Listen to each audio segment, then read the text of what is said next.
feels weird. It's a little water in between this whiskey here.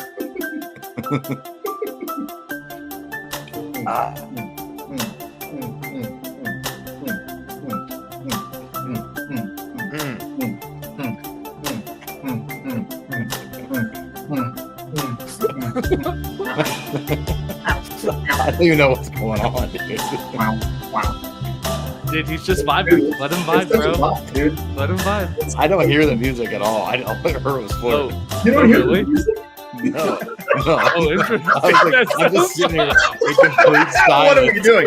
What an odd intro to this podcast. I was like, funny. yeah, we Just do, sitting in change it to silence. where just Fleur is vibing. That's the Do ad-lib beatboxes at the beginning of each episode now. Apparently, somebody hasn't been listening. I was I like, don't all even right. follow the beat for the podcast. I mean, I felt hella awkward, but I was So wrong. when you hear I was that like, music, all right. and you hear us rambling about nothing in no coherent way, you know it's time for Against the Mob podcast. And we're very happy to be back today. We have brought a couple guests with us. Of course, we got everybody's favorite recurring guest slash almost full-time co-host in Kiefer Jennings, Mr. Flirt Cheap. And we got Jamie here as well. The return, Liberty Uninterrupted. If you remember that old podcast from way back when. Nobody that's can listen to gone it. by the wayside. That old antique thing. We can have that problem with this podcast as well. Actually, that's like the main thing we're missing is the audience to make it profitable. You really don't need one of those, man. You just need 4 full-time yappers. That's it. There we're down. True. That's never been a shortage. The talking part comes easy. The monetizing and scheduling part seems to be a difficult area. Yeah, that's good. Consistency. All right, so we're here. We're 100 days after this new election. I think it felt like 50 days in, we had a little stop by where we all kind of had our moment of like, well, we're finally seeing chinks in the armor. 50 days in, and Trump's no longer perfect. All these fun promises, these lead ups, this positioning that we saw that seemed like maybe Doge will actually cut down on some spending. Maybe we'll get this immigration thing under control and start these deportations. And after 50 days, we saw a little bit of a hiccup there with kind of the primarying of Thomas Massey as we wanted to reappropriate a lot of these funds we had just cut from Doge. All that wonderful spending that had been thrown out the window is right back in the mix. And here we are at the 100-day mark. And I personally don't know that I've got many other positives to point to along the way in those 100 days. How do you guys feel at this moment? As I address everybody. He goes, eh. We'll start with you, Flirt. Oh, with me? Yep. He just said it. What do you Yeah, mean? no, I am He goes, eh. 100% out of the loop. For the last 2 weeks, I've been going full retard. I really have trouble like thinking of good or bad things to say. Sometimes it's fun, but watching like judges just kind of mollywop every time Trump wants to do anything, it's getting a little old. So until like we see either some sort of like coup or the judges are swinging from the rafters, my answer is going to be, it's all right. Take it or leave it. What are you talking about? You didn't see the media talking about that judge they just crucified? I guess you've been out of the loop, so you didn't. But this honorable judge who went out of her way to be a hero is getting just blackballed by the Trump administration simply for breaking the law a very obvious way. Yeah, we've got 1 martyr so far, and a couple hundred more just hanging about. Like, I dare you to hit me, and we're just kind of like, give me something, man. Until then, it's kind of Well, that's fair. I did hear a stat that there are 220 lawsuits against the Trump administration right now that are pending. So, like you said, like they are just getting every little turn. They're getting blasted, getting taken to court, which is, I mean, fine. I guess that is the system working. That's kind of the. Yeah, and he says, that's fair. And I guess the real question is like, do you want the system to work in that way, or is it just like, should we just crown him Emperor Don, the Orange King? Well, that's, I think, a deeper philosophical question, even though it's posed as a joke. The way the court system works doesn't really serve anyone. It's like mostly broken. If you have money, you win. If you don't have money, you lose. You can make people's lives hard by just ganging up on them and making them pay all sorts of money for this. And there's no real like form of justice here. So, I mean, can I get excited about it? Is it better or worse than a dictatorship? It's on the line. Take it or leave it. If we got a dictator and like the courts disappeared, I'd shrug. I'd go outside and I'd enjoy my day the same as I did yesterday. Like it would make zero difference to me. So, Okay, fair enough. There we have it. Mr. I Kane. wonder how much of that opinion kind of walks hand in hand with our more distaste maybe for democracy, or at least distrust in it working as a governing body. I'm sure that would be horrifying words to the average person, the average electorate. That to hear you say something like that is just make me clasp my pearls. But yeah, when you look at the practical run of democracy and what it's brought us, it's like, I don't know, maybe a dictator. Maybe you get a good one. You get one that's halfway. Maybe you get a Marcus Aurelius. Maybe you get a Caligula, and and a lot in between probably. I'll respond one more time, and then I'll let the rest of y'all talk. I'll just say this: the average person thinks the courts are great because they've never been. As soon as you go once, 90% chance you're going to hate the system and want to tear it down. Even if you're the innocent one, it's awful. It doesn't work. Fair. It's broken. The judges are retarded and gay. And I hear they might be queer too. So, any strong opinions, Jamie, over there? How do you your days in? I actually want to. There's a poll, I guess, that was put up by Public Religion Research Institute, which I've never heard of, that said a majority, 55% of respondents agree that Trump has overstepped his authority by ordering mass firings of federal employees across government agencies, and that they view him, and the vast majority also view him as a, quote, a dangerous dictator, to a lot of Flirt's points, So, which I find, which is interesting, man. It blows me away. Like, it's a mixed bag for me. I'll be frank. I'm vehemently anti-war. It's one of the reasons that I was really hoping Trump would get in the office this time, is to end the unceasing war machine known as the U.S. military-industrial complex and all of its allies across the world, and the lobbyists that surround it in D.C. And that's been one of my biggest disappointments is that has not happened. Trump campaigned on putting an end of the war in Ukraine and Russia. He campaigned on getting a ceasefire with Israel and Palestine. He campaigned on no new wars and stopping the bombings. He said many, many times the idea of bombing Yemen was an atrocious thought, and we bombed Yemen. Yeah, but they're boats, all right? That's the most American thing, all right? We don't like people touching our boats. Sure. They're lucky they didn't get a second sun in the morning. Sure. But the Houthis, who we bombed in Yemen, clearly stated that their actions were in response to what was happening to Palestine, right? And that when there was a ceasefire, nothing was happening, and then the ceasefire broke or whatever, and then they went back to how they were operating, right? But look, I've always been, I shouldn't say always been, but for a very, very, very long time now, I've been anti-war. So that was a big thing for me. The one thing that I can applaud, it was Doge and what apparently people saying that he's overstepping his authority by mass fines of federal employees. Look, what shocks me about people finding out about the waste in the government is that it's shocking to them, that it surprises them. What's shocking to me is the fact that people are upset that a overly bloated, disgustingly sized, completely wasteful organization known as the U.S. government we're unable to fire.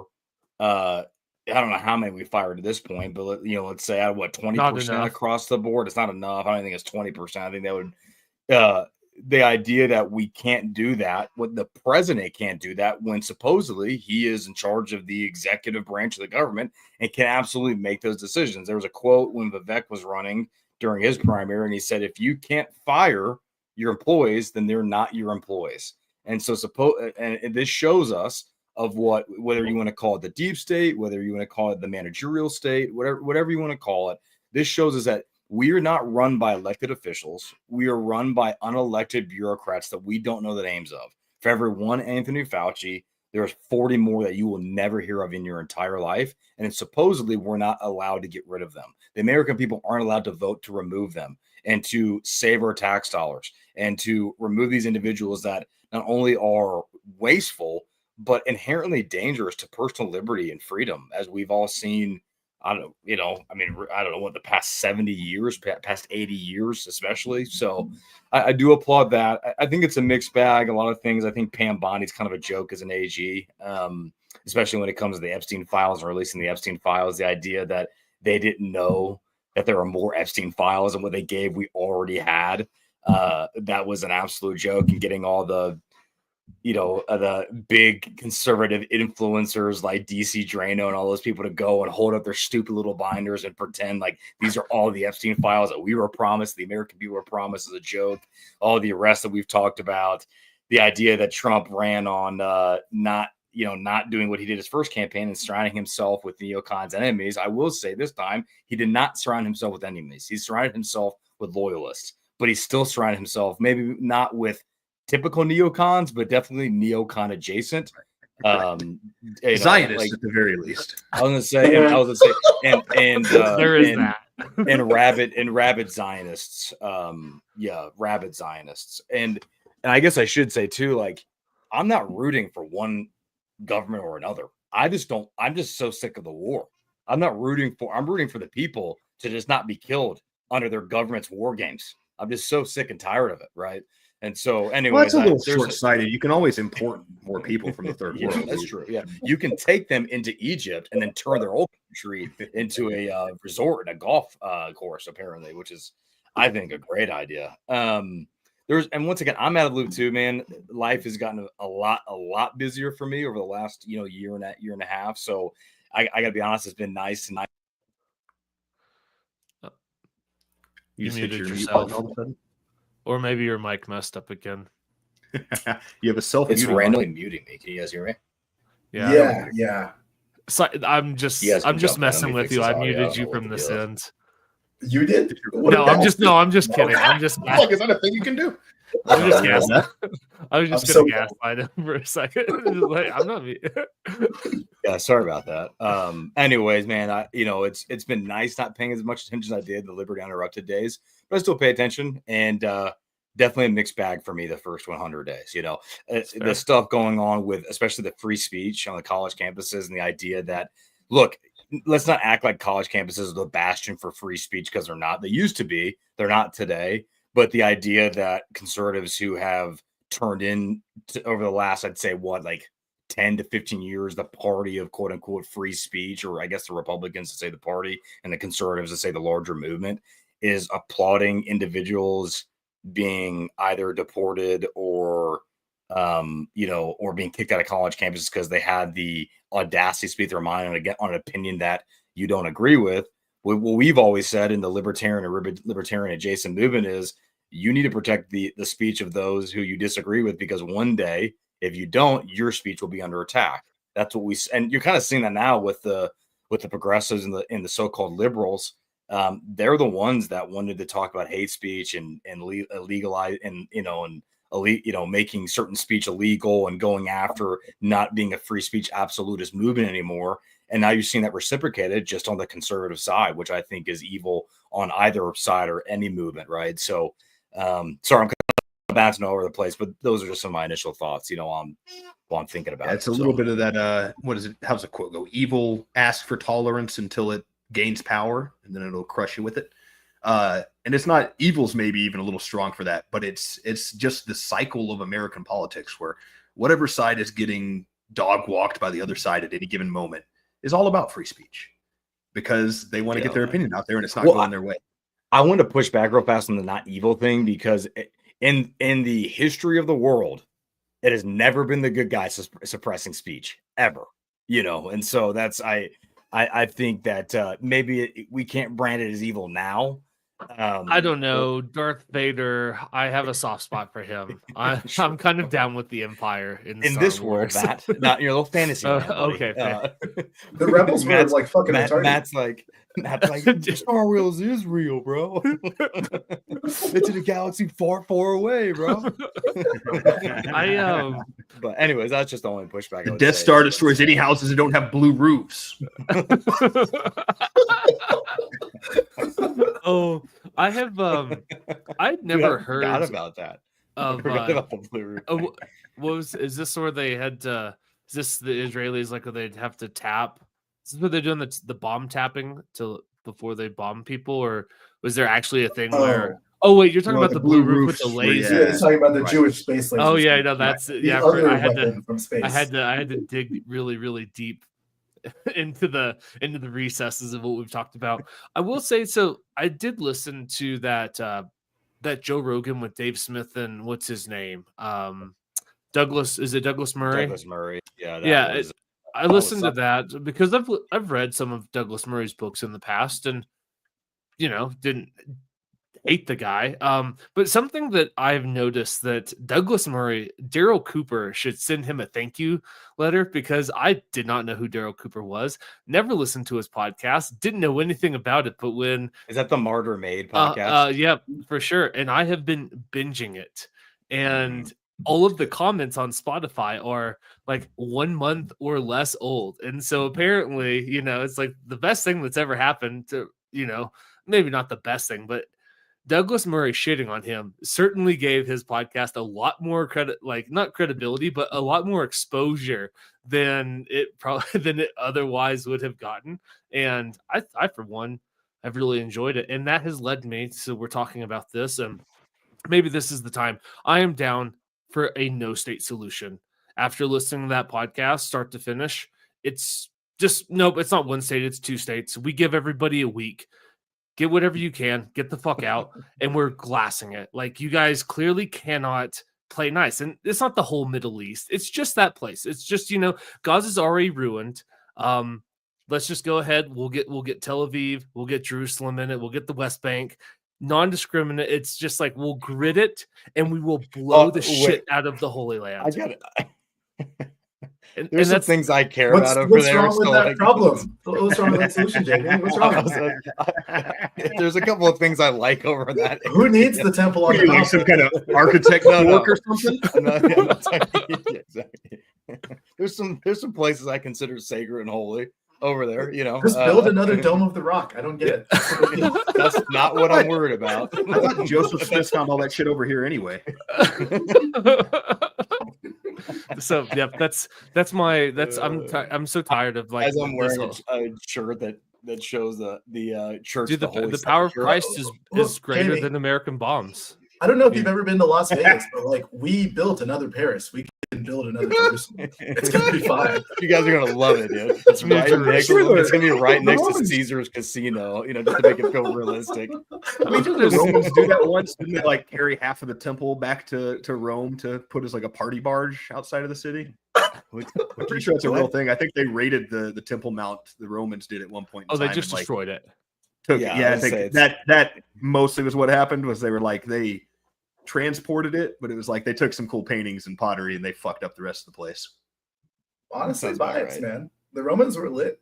It's a shame they had to collapse like that. I think we could have all had fun in the Roman Republic if we had just been born a little bit earlier, man. We're born too Are late. you a Roman Republic or a Roman Empire person? Because the more and more time that passes, I'm a Roman Empire type guy. Democracy's too messy. Like, it's overrated.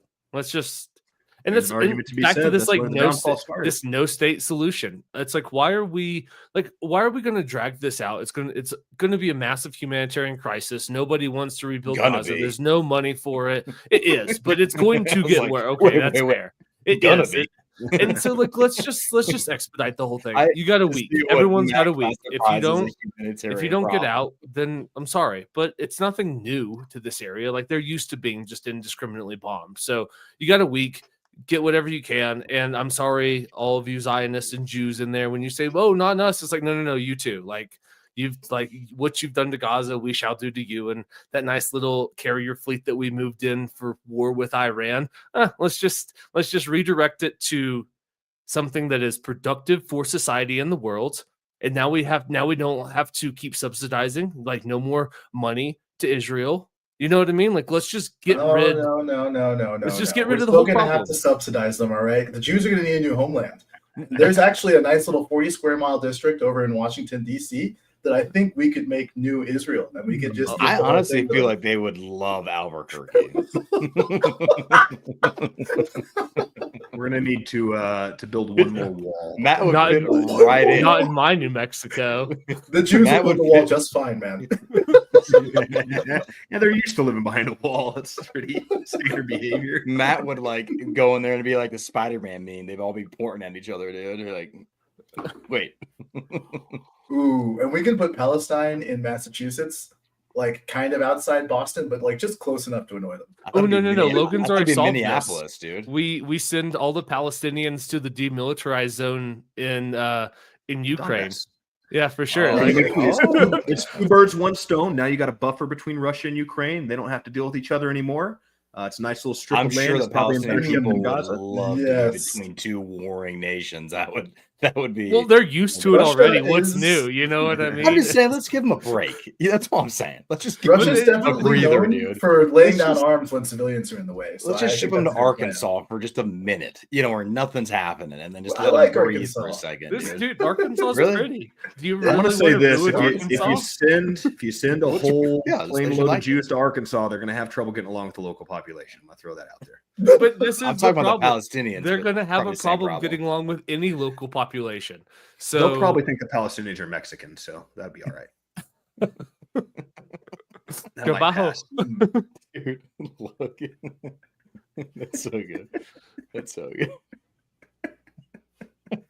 Now, were you making? They're was just that an pouring in anti- here, man. Was that an anti-Semitic comment I heard when you said they couldn't get along with anybody, Matthew? Are you projecting that there's just no, No, place in the world for these Jews? no, I'm sure there is a place. I mean, I'm sure like the Northwest Territory, there's a bunch of uninhabited land up there where there's no natives for them to displace. There are places in the world for them not to start wars with the local population, but I mean, if history serves itself, like they're just not gonna, not gonna be satisfied until they control the area. So let's just move them to a place where there's nobody. But that's like, but Is it in one all of those- seriousness, a no state solution has to be the agenda. Like it has to be. There's Do you no think other you answer. Send them somewhere like you sort of the thing where you take temptation away. Like if you've had problems with children in the past, you're not allowed within a certain amount of distance of a schoolyard. Do you introduce them to a local population that's not familiar with banking? Honestly, it's not a bad idea because if you look at some of the cultural enmity between like Palestinians and Jews, like both sides believe the other side is like subhuman. So you got to introduce them to just a new human. Everybody can be right entirely. sometimes. Like maybe you send the Israelis to Australia, and they're kind of familiar with Australians. They know they exist, and they might view them as equal. And the Palestinians, we can send them to like Peru or somewhere. There's some decent valleys between the mountains where they might enjoy themselves, and they might also look at the population there and be like, these guys seem all right. I think that might have to be it because I don't believe the two sides are ever going to actually get along or view each other as Nope. their equivalent. If you look at some of the rhetoric that's uncensored, it's like some of the most awful things you ever hear people say about one another is how those two sides talk about each other. And, maybe I don't blame them, but at the same time, it also means that it's just impossible for the solution to ever get fixed. No state solution, baby. We glass it. We move them and we glass it. And if you're still there after a week, I'm sorry. Like tough titties. You guys have gone, it's like the Palestinians, you've gone through this for how many years? Jews, you guys have gone through the Holocaust. You guys are not, like suffering's not unique to you people. You'll get over it. You'll make it. Is that the legitimate like no state argument? It's not like a buffer zone, a middle ground. It's like this is just now Like borderland nobody gets from it. now on. Nobody gets it. Nobody's allowed. At least you two are not allowed to have it. No, nobody gets it. Like nobody gets it anymore. That whole area.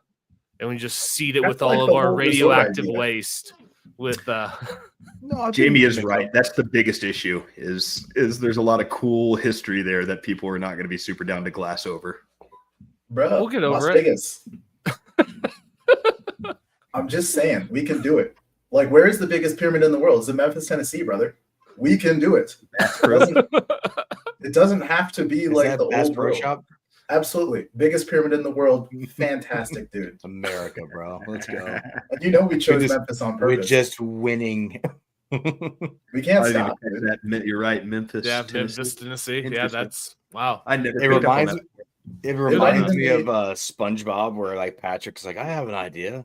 let's take Bikini Bottom and push and it we'll over move it there. over here. It's like we'll take Jerusalem and we'll put it in Little Rock, Arkansas, dude. I mean, Yeah. to be New fair, Jerusalem at Little That Rock kind sounds like of a pretty fits. like sounds like Little- a It's a pretty great name. legit Little Rock, New It's Rock, a great Arkansas. name. New Jerusalem. Yeah, I like it. New Jerusalem at Little hey, you Rock. think there's planes load of people going to pilgrimage in the old world from America right now? If you move it to Arkansas, that's going to be a tourist hotspot for and the then state. then all of the people get to experience moonshine for the first time, dude. Like now we get to what a export. party, dude. Yeah, Another You know. revival in the Ozarks. Who could ask let's for better? go. Hey, man. I've heard Missouri's a cool place. I mean, you have a week, James. You know what I mean? It's not like this starts tomorrow. Like there's a week have a to week? gather up Oh, all of okay. the important. You know what I mean? It's like I don't get think it, you dude. know how that works, man. I don't think you I don't think you understand like the sheer amount of things that happened over there that we would have to find ways to bring over here, you know, We and can then we figure turn it into out. and then we turn it. I guess it's already tourist attraction, pilgrimage. We just right? need to Yeah, take a but- couple photos and we can recreate it from that, man. It's not a big deal. Yeah, just get massive 3D printers and Yeah, that's most of just it like exists on Google Maps already, man. Why do you need to see it in person? You're making a lot of really good arguments here, bro. I've never thought of. I wonder if we hold enough reverence for each other's large relic type situations, buildings, sacred places, that we leave them alone, or if it's more of just like, if you do bomb the big black cube, you're never going to have an end to a jihad. Like they're going to be coming until the end of the world. It's just time for like sure, yeah. it's at least the equivalent of dropping a nuke. Like it's time for the gloves to come off everywhere. Oh, absolutely. Yeah. I also just dropped into Street View of the Church of the Holy Sepulchre, and this place does not look that lit, dude. I don't think we actually need to pick up most of Israel. Do you we like can know do what's it. in there or no? Oh, yeah, I know. But on the okay, outside, okay. dude, it's like just street vendors. I'm looking at a rug shop. They're selling fruits. They I'm got sure. bananas, oranges, mangoes, the same been a- shit we have yeah, over it's- here. We got all but- that shit over here. I had all that in an acai bowl yesterday. Actually, I don't think you understand why I want to go see it. I'm not. Oh, I'm looking finally. at Holy I can grab a Sepulchre banana. store, and it's closed. I can grab this I'm not sweet familiar. rug. What is inside over there, Jamie? Enlighten us and the viewers that don't know what's It is important. believed to be the tomb of Joseph of Arimathea, where Christ was placed after his crucifixion and subsequently resurrected. So it's there's a. I've actually gone down a rabbit hole recently on it. A ton of archaeological evidence supports that position. So originally, is it cool if I go into this real fast? It's pretty Go cool. ahead. So Do it, brother. so you know, when after the Christ was resurrected, right, the early Christians saw this clearly as a holy site, correct, right? So it was marked forever as a place. If you look at the archaeological evidence, you would see the place, the crucifixion of Christ, and then the garden tomb would not be that far off from just all the source material that we have, right? And so for over 200 years, early Christians in ancient Jerusalem would pay respects to this place and pay would venerate this location, right? Well, eventually the one of the Roman emperors, I cannot remember his name, he decided in response to the Jews rebelling against, doing another rebellion against the Roman Empire, to put a temple of Venus over top of the where Christ was crucified and in the tomb of Joseph of Arimathea. And when you think about it, the tomb, Venus is the goddess of love in Roman mythology. And so it's really this ultimate slap in the face of like, here is this things that these Christians clearly love and care about, and God personified, which we believe God is love. And here you have this false goddess of love being placed over this important area of veneration for these early Christians. From there, the mother of Saint Constantine, Saint Helena, made a pilgrimage at 80 years old to go find the relics of early Christianity. And she was asking the locals, well, where is where is Golgotha and where is the tomb? And everybody knows where that is because they put the Temple of Venus over top of it. it was marked for 200 years. This was 200 years later when Constantine was emperor. We know where it is because they put the temple over it. It was venerated for 200 years before, and now 200 years later, it's been sitting there under the Venus temple. Well, Saint Helena, by order of her son Saint Constantine, had that temple destroyed, and they unearthed what they believed to be the tomb of Joseph of Arimathea in Golgotha, where Christ was crucified. From there, Constantine built the first church over top of it, which was, I believe, then destroyed by the Ottoman Empire.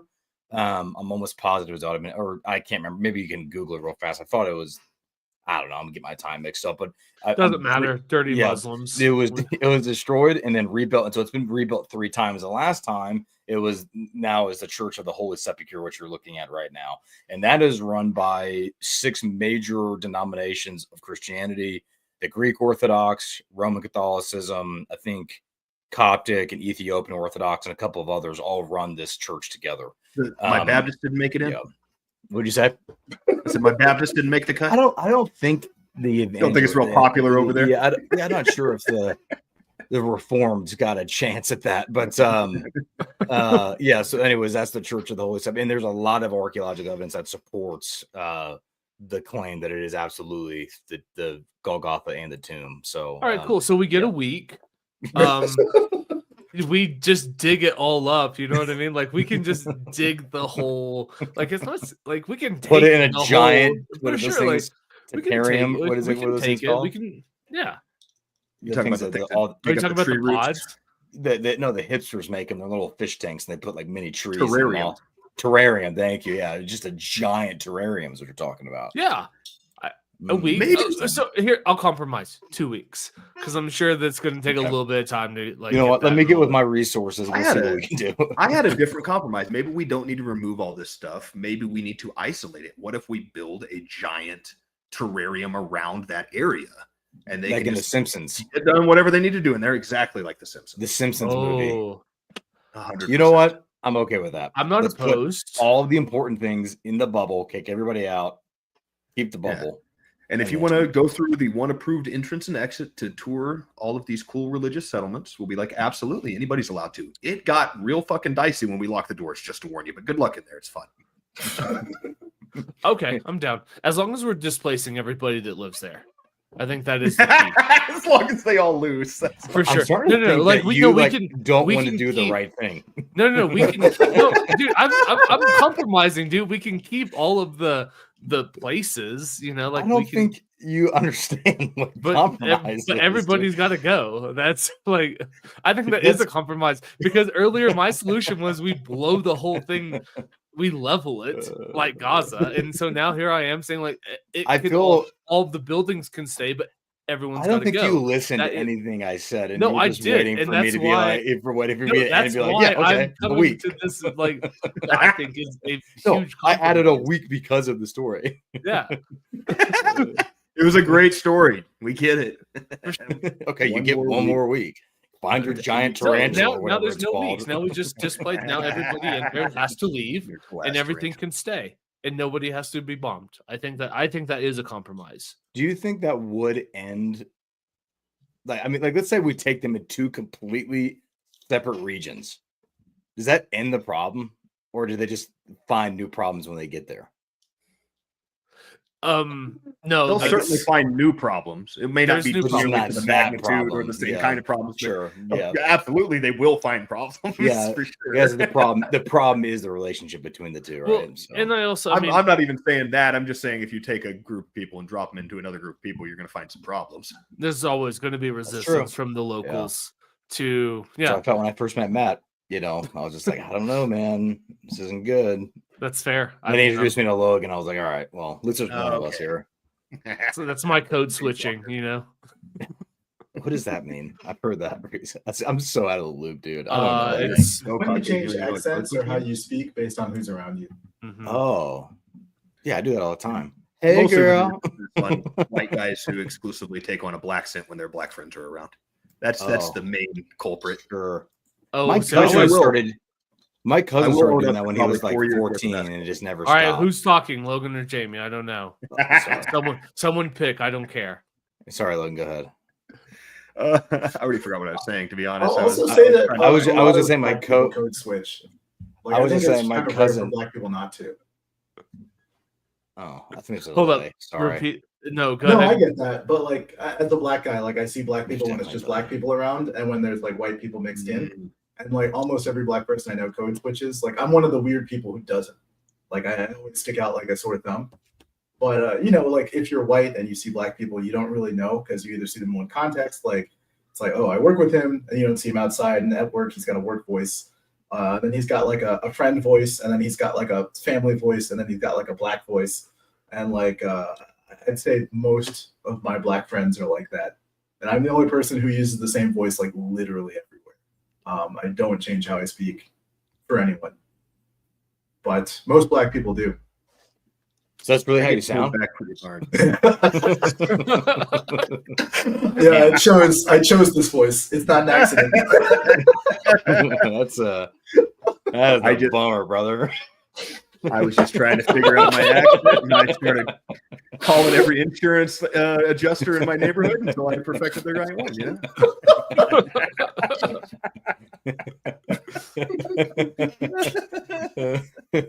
eventually settled in. I definitely have a tendency, if I get around other rednecks, that draw starts showing back up again. It can sneak out for sure. Flirt. I really didn't mean to spit all over myself, contrary to everyone's assumptions. I feel good about that. That's all you should. I'm sorry about that. There was a delay, but I think it's gone now. So I apologize for interrupting you guys. By the way, I actually hate interrupting people, so I'm very sorry about that. But I won't do it again. Go ahead. Continue. No, it's actually your turn. Yeah. So, anyways, I appreciate you taking the blame there because I could feel Matt's eyes on me when he yelled that. No, I knew it was. that. I said either or. All right. well, You he said said that, and then I heard it like 15 seconds after. And I'm like, either or what? Oh, that's wild.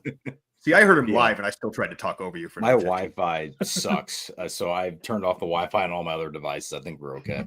I was saying that you guys are explaining code switching to me. I was like, oh yeah, my cousin did that when he was like 14, and then he never stopped. So it's he was very, he was That's kind of like an HPV to full blown AIDS thing, though, where he did code switch. Now he's a wicker. sorry. He actually got away from it. He did step away from it, but his musical taste didn't. It's still there, but yeah. What was the rehab process like to walk him back into that? A lot of George Strait. ESP moment. I was about to say the exact same thing. George Strait, too. I don't think I've ever listened to George Strait. Bro. I couldn't tell you any of his songs. I don't even know a George Strait song. Do I? What's a good George Strait song? Well, I don't know that. Oh, I don't know the answer to oh, that. okay. Is that George Strait? I'm not a country guy, man. I like Johnny Cash. Love Johnny Cash. Big Johnny Cash. I'm pretty fan. sure my That's parents probably have about been it. to no less than 5 farewell tours of George Strait. Took a He's long still- time saying goodbye, huh? I think he had Five several farewell goodbye after tours. he said goodbye is what happened. I think he kept retiring and then being like, I think I want another beach You know what? house." I really enjoyed that farewell tour. I think I'm gonna keep doing it. Yeah, Could you the imagine smoking every shots for tour is a 30 years. farewell tour? That's He's what's on a up. farewell tour. He's a farewell I mean, tour for 15 years. Dude, if you can keep milking it, go for it. Don't. Honestly, He's- it's what like every movie star should do. Every time they're in a new movie, it's like, could this be The Rock's last straight to Netflix movie ever? And it's not. It's not. Dude, he's coming out with a new movie that looks pretty interesting. I'm sure he is, dude. He cannot. Dude, stop he's- spending money to He's save got his bills life. too. It's called like Hammer Fist or something like that. I can't remember. I'm It's about shocked. one of the first UFC fighters, and it actually looks really good. Yeah, so I know, right? Like, oh, The Rock's making another movie. I mean, I for one is he thought going to be Red- the big strong guy in the Dude, movie? Red Yeah. One was just a masterpiece. Good Oh, God. you got your Amarillo by Morning. That's a big one. Oh, I like that song. Let's see what else. Oh, Cross this is my George heart. Strait. I don't thing, recognize sorry. that one. Carrying your love with me. That's another one. Oh, that's Yeah. good. Troubadour. An old troubadour. Give It Away is number 7. Give it away, give it away, give it away now. It's a good George Strait piece right there. That was Of good. course. I'm glad you sang that. I read most of those to get to that joke. That was all I wanted to do. Okay. Well done. Would you consider Allman Brothers country, or are they more like folk? Nah, that's not country. I'm a big Blues or Allman folk, Brothers fan. probably. Loser folk? Are you kidding me? No, blues or folk. Oh, I was like, dude, you don't like the Allman Brothers? Who doesn't like the No, Allman everybody Brothers? likes the Allman Brothers. We're all straight men here. Most I of us. don't know who they are. Are we though? Matt, Are we though? we'd like to believe so. We're putting on the facade. I did see somebody can't the be other a day figure post in that, this one. if sexuality is a spectrum, that would imply that at least there has to be one person who is the gayest. Yeah, look left and look right. If you don't see them next to you, it's you.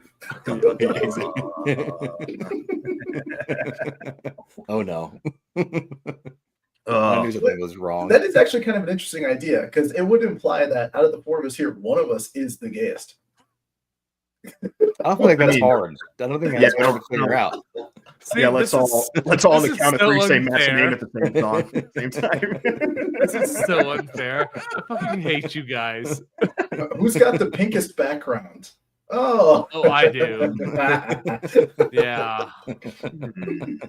Whatever. Interesting context clue. Yeah, but you got a lot of purple. And I was gonna pink say behind purple you isn't too, like- though. You know. This is all purple. The color of royalty. It's perfectly fine. Purple Yeah. sheets actually feel the coldest on your skin. There was a study by the University of I'm bullshitting that said that this was, something that 90% of men can feel. I just thought you were a Um, big Mace Windu that's- fan, so He's actually a fan of me, man. He listens to this podcast sometimes. Checks in. Samuel L. Jackson's just like, I effing love Flirt Cheap, dude. That's actually I don't the like his biggest voice, code but he's smart. Mace is a famous code switcher. As soon as they get out of those Jedi meetings, like motherfucking Jedi, they fucking rifling I mean, ass. Clone Low key, Wars. he was complete code switcher. Is- Council who meetings, is- he was all chill.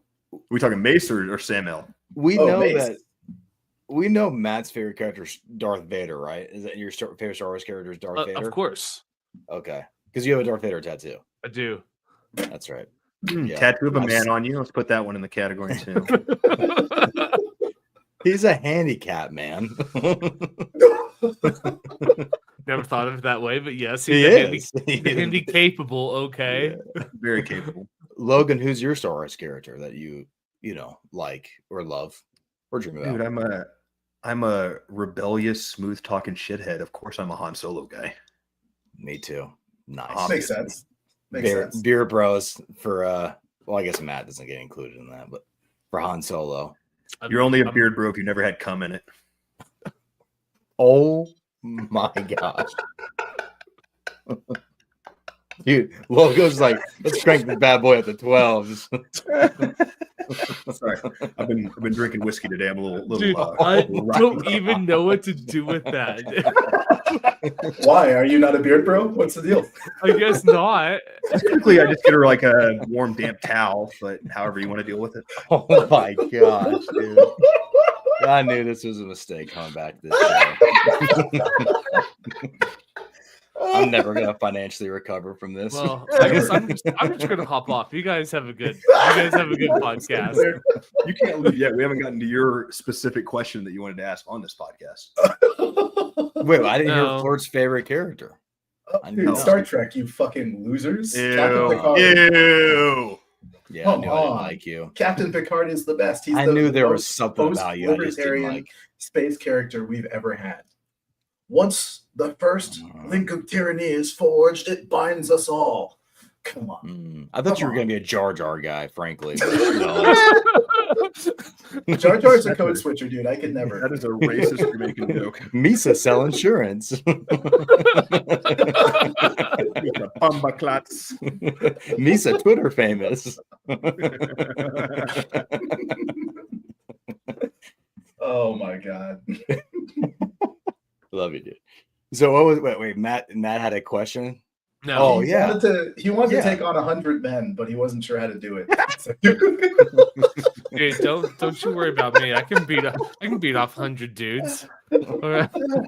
Oh man. So actually, People so get so tired by the 21. so the question it's really not like sweeping the internet. it's actually I'm the gorilla and I'm going to beat off 100 dudes. That's really what's going on. Gorillas have a lot of stamina, so that's a good choice. If you want to take on all 100, you're gonna need it. Just Solid 10 to 1. wrists, solid forearms. Solid choice, brother. Ripping dicks We're off left and really right. Yeah, invested the in grip this. strength's a little intense, to be fair.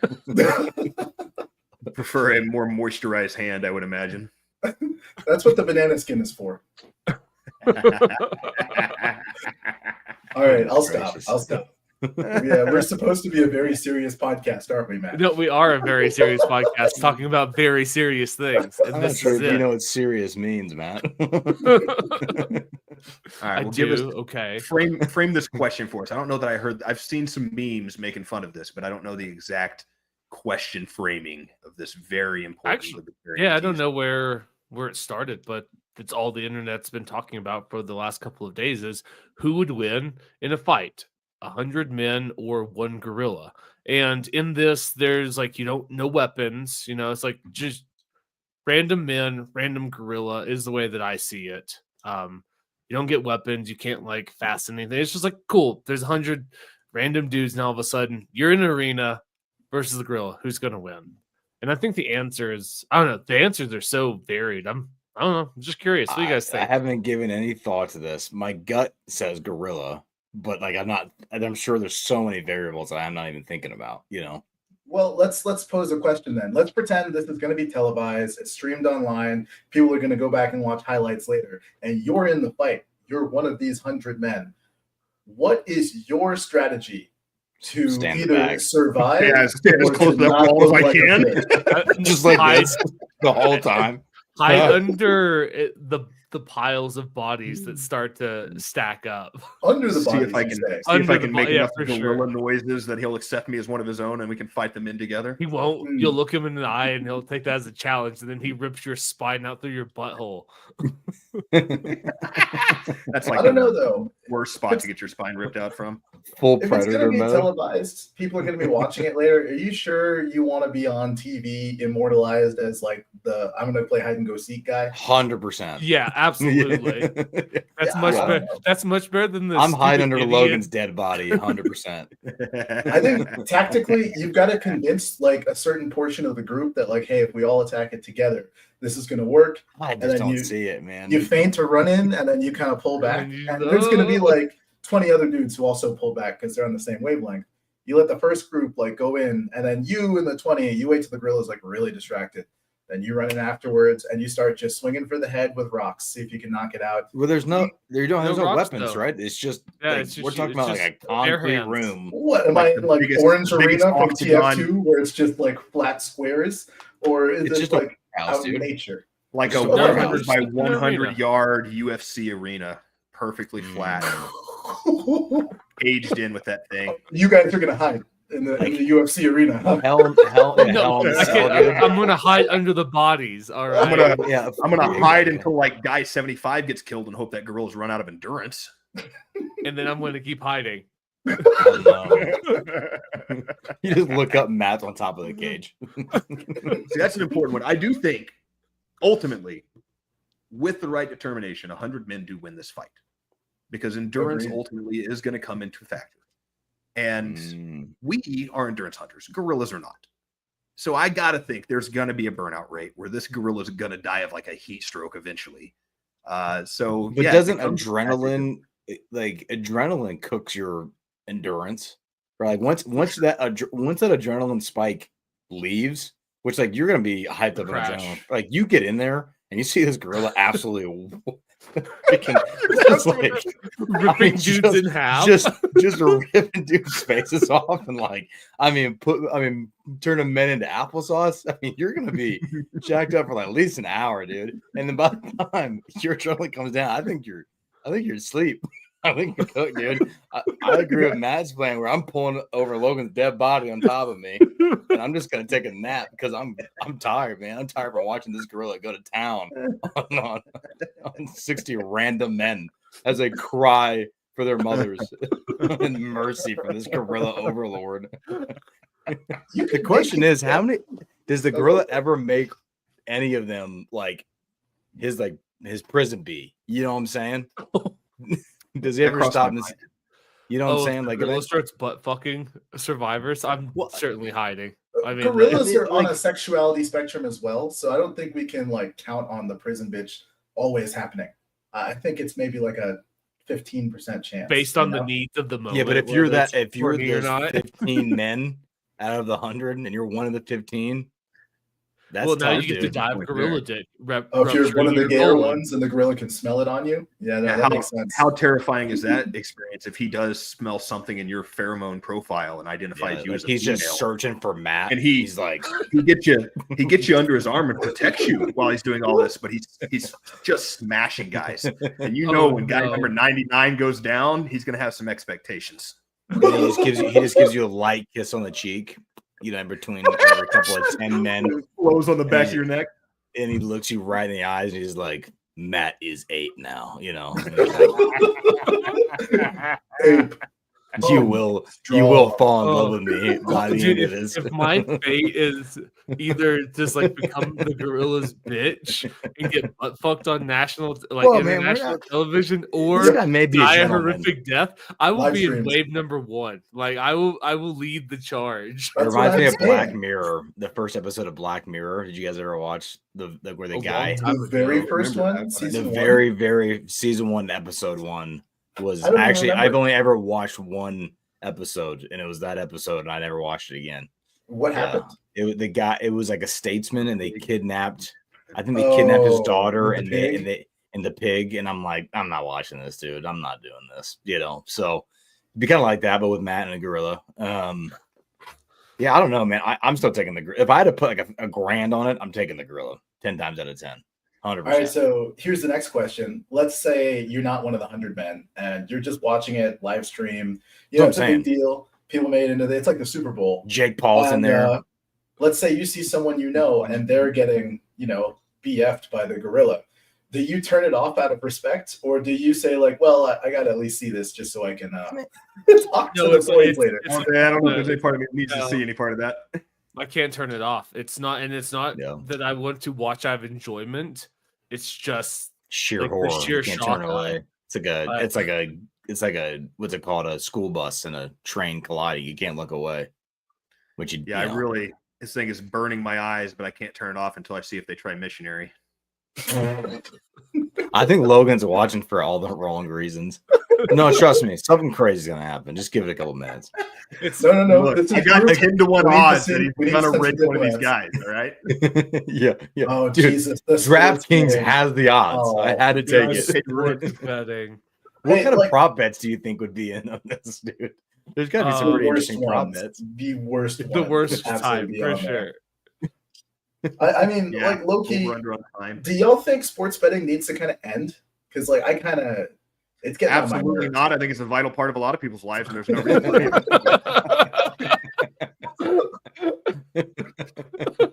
I like There's a lot of joy in it. I feel like it shouldn't be advertised. It feels like they're advertising like porn to kids or something. I It's mean, like if I big stop pharma. right now, though, I'm never going to get rich. I'm right there. I can feel it this time.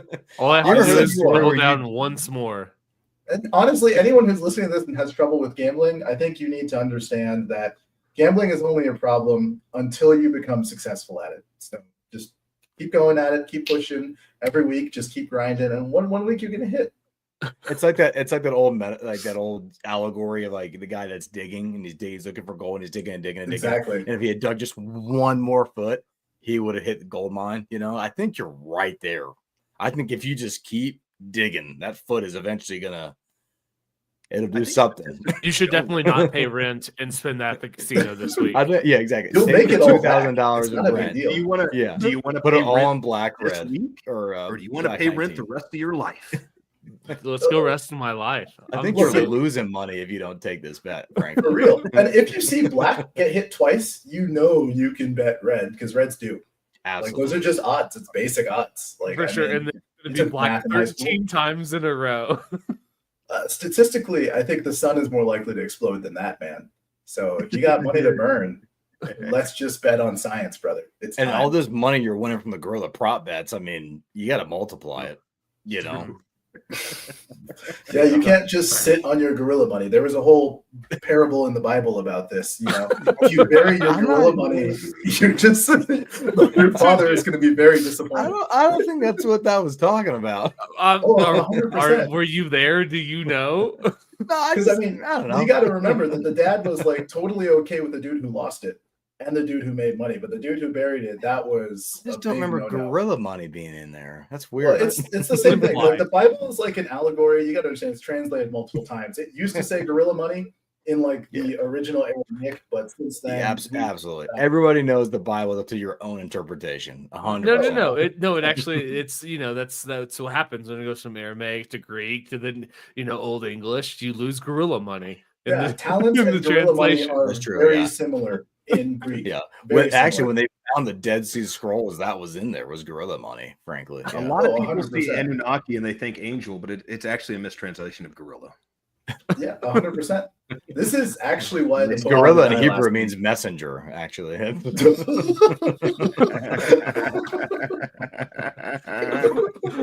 Pope good Francis theology. opened the wrong vault last week and he had to get dropped. No, it was actually JD Vance. Yeah, I was gonna say, how about JD That's what they're Vance shaking saying. the Pope's hand and him just Dude, he breaks. Broken. He's breaking trophies, breaking popes.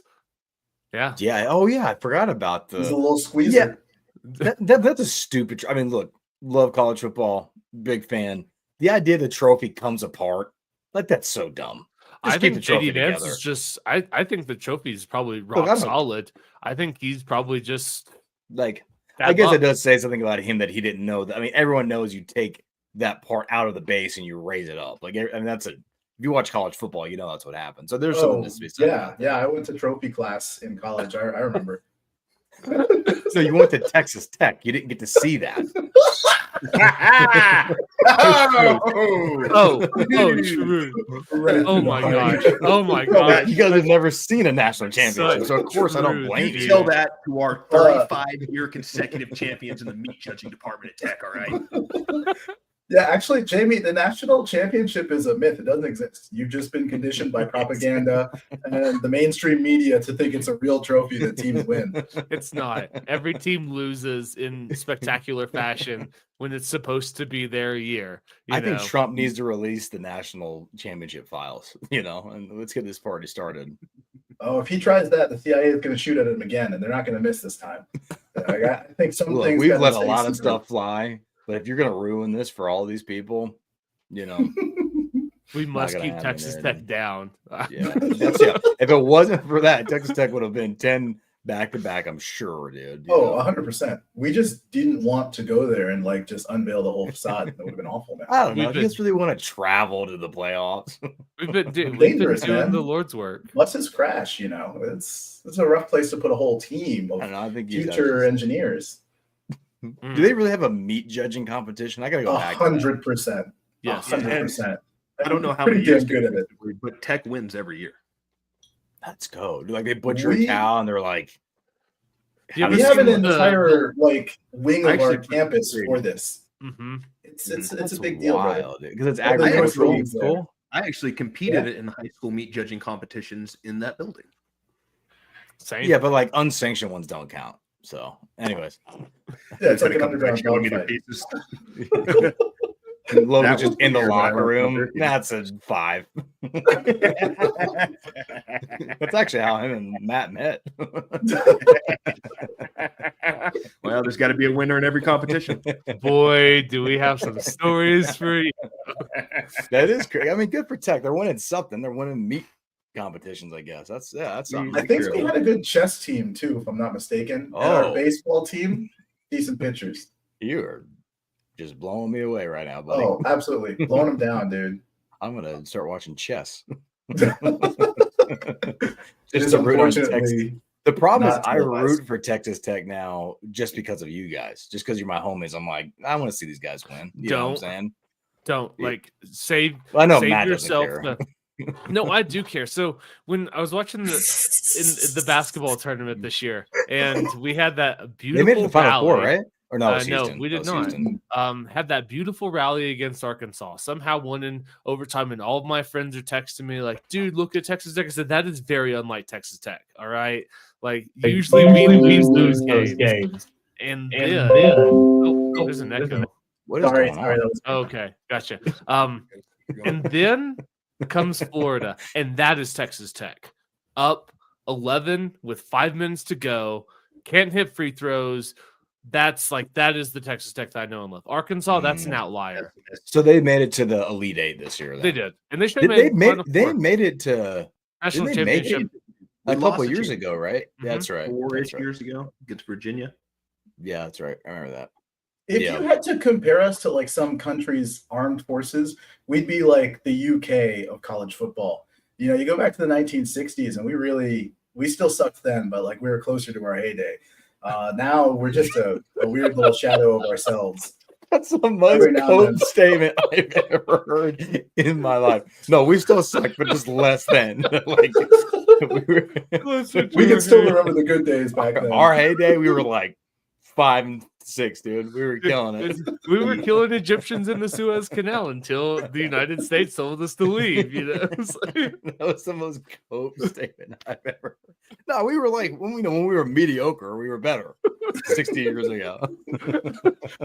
I think you used to guys think are nice things about us. absolute pessimistic Tech fans, and you're taking the black pill for no reason, because it's never been a brighter future than it is right now for the University of Texas Tech.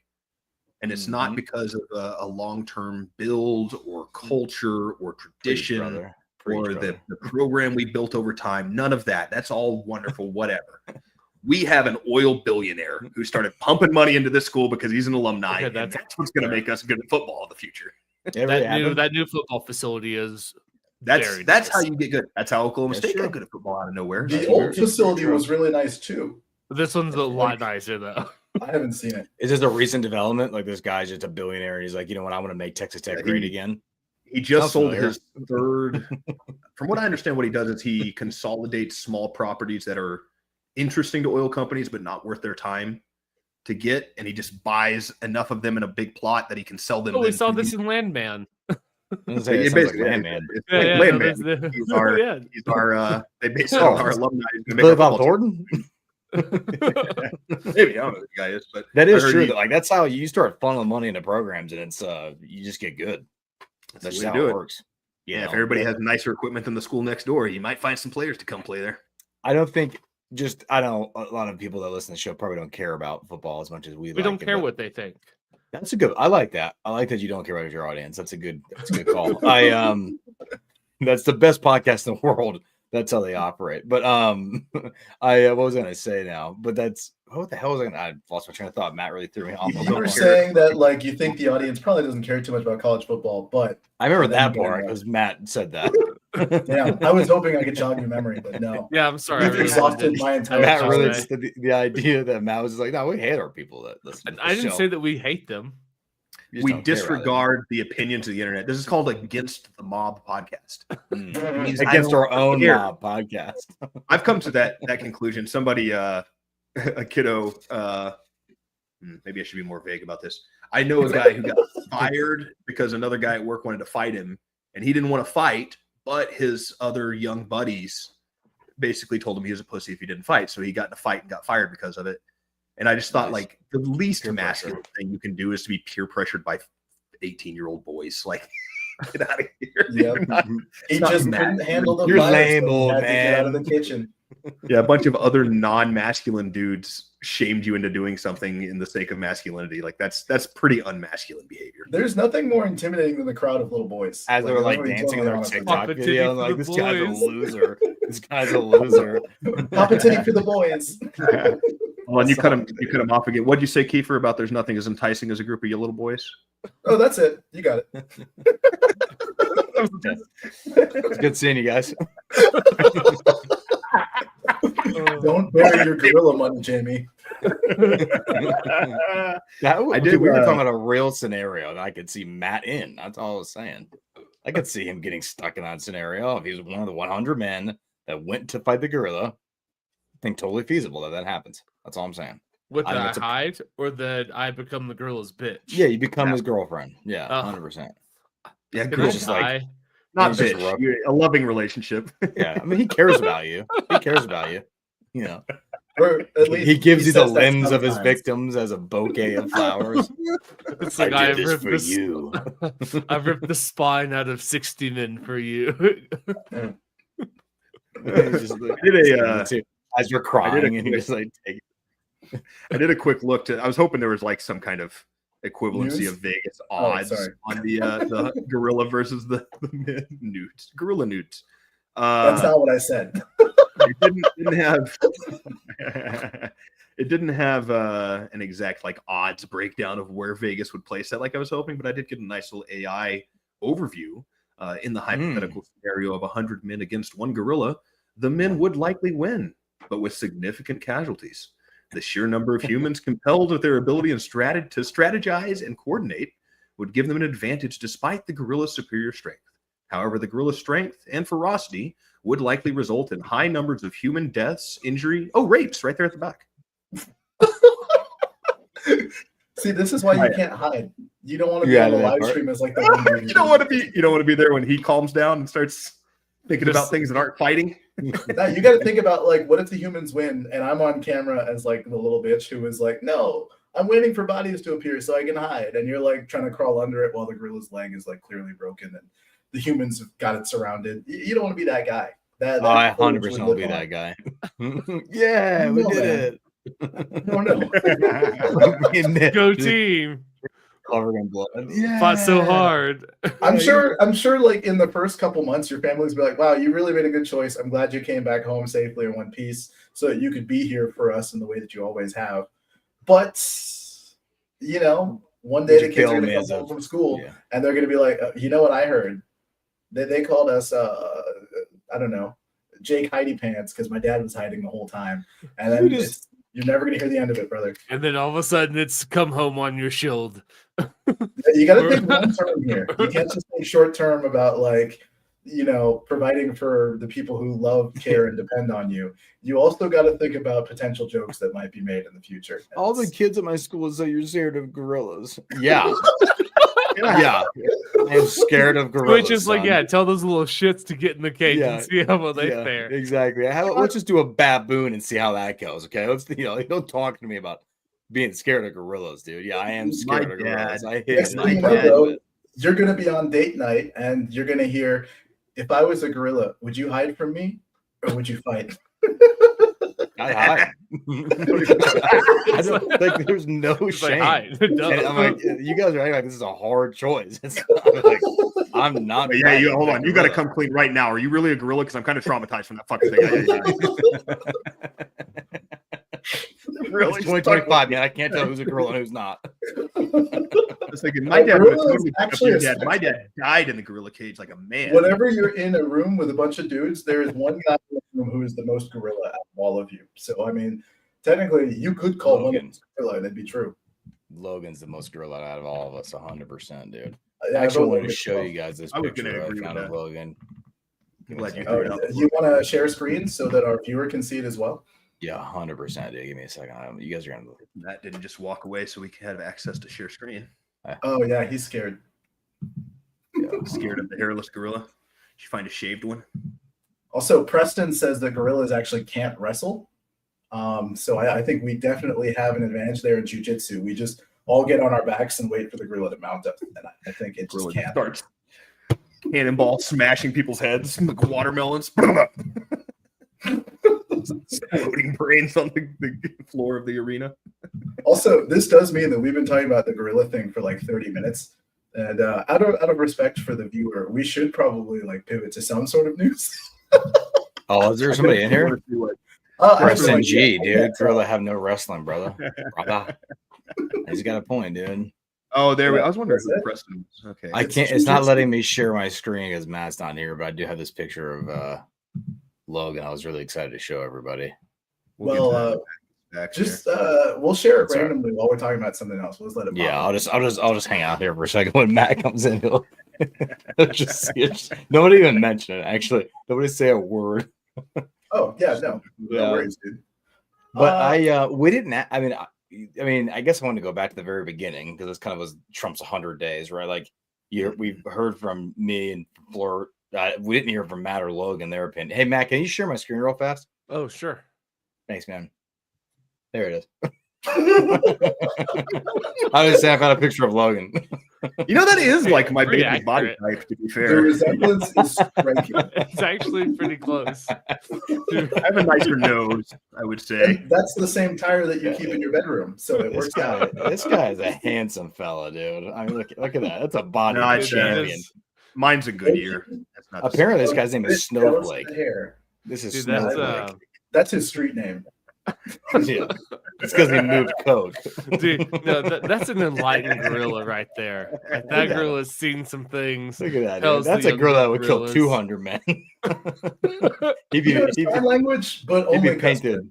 He'd be It's painted a gorilla with red. my grandmother's face. You Mhm. go from the white gorilla to the red gorilla real quick, son. I'm not a killer, but Yeah, you don't push me, is what that face says. You think this is the only, you think this tire is the only thing I hold romantically?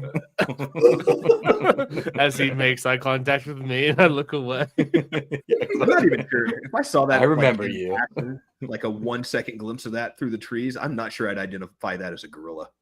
Might just shit Look my at it, pants and man. run. Well, Look I mean, at his arms, bro. I mean, I regardless if you Look at that. identify as a gorilla or not, you see that in the jungle. Yeah, shitting your pants and running is the appropriate not be here response. anymore. look at him. I mean, that's not even a death stare. That's just like a I F you up, right? Like that is that look. He's like, come on, what are we talking about? he Yeah, looks he's- pretty chill. I don't know. Oh, sure, yeah. Seems like a chill dude. I think you can. That looks like say what's annoyance up to me. That's like the face of the old man watching kids do TikTok dances in the street. Yeah, if the old man could rip them in half, 100%. Yeah. Anyways, I just wanted to. I thought you guys would enjoy Snowflake. As That's how much the as I studio. had. That's how the producers look at Shannon Sharp as he says legs and fire. I don't even know what's going on with Shannon that, Sharp. I've heard there's some crazy stuff going on. So I really liked. I did see my favorite Shannon No. Sharp thing lately was the sex tape getting released, and everybody was making fun of him. I guess very animatedly coming to a fruition. And his response online was like, "It wasn't 30 seconds. Release the whole sex tape." Respect. Shut Yeah, up. it's For sure. I do like his strategy is like release it all.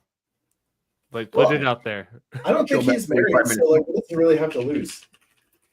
A lot of money. Yeah, From I a think sex I- tape? he makes so much money, dude. Legs and fire. I think he got some backlash from the black community because I think maybe this isn't the only sex tape, and I think that there's been a lot of criticism about his association with snow bunnies out there.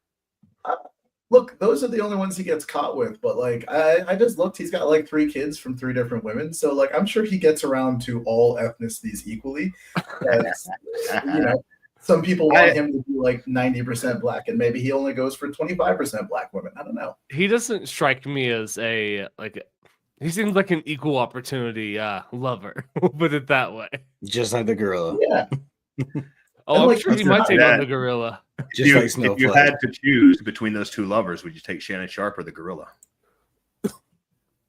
Goodness gracious. Don't dude. say they're the same thing, Jamie. That's racist.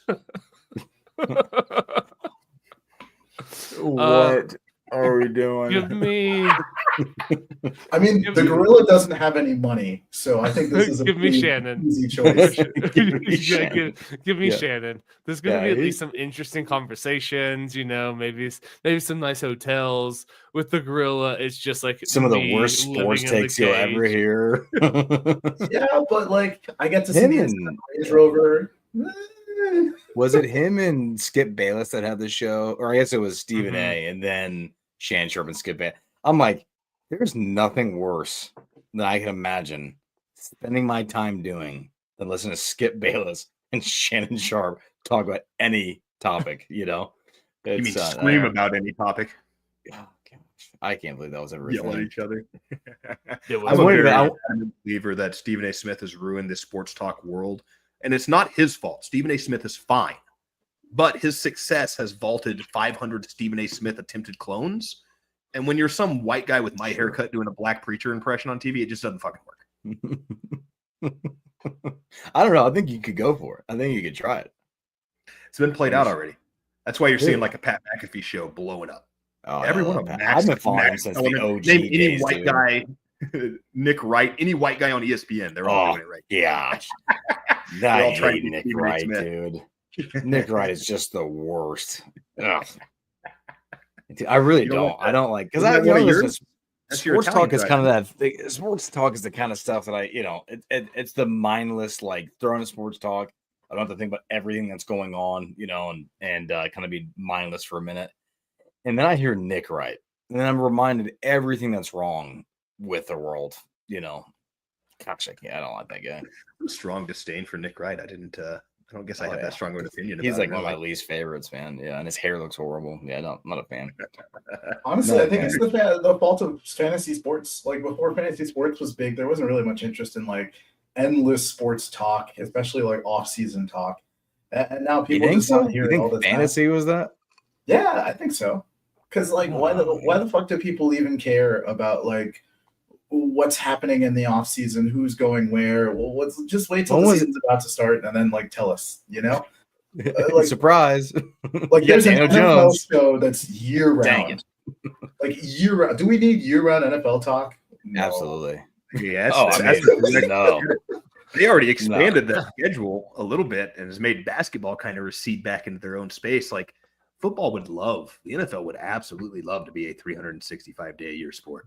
I mean, they're on their way. I wonder if They're the two are tied though to what Kiefer was talking about earlier with like the rise of sports betting and stuff. It just seems like I don't know.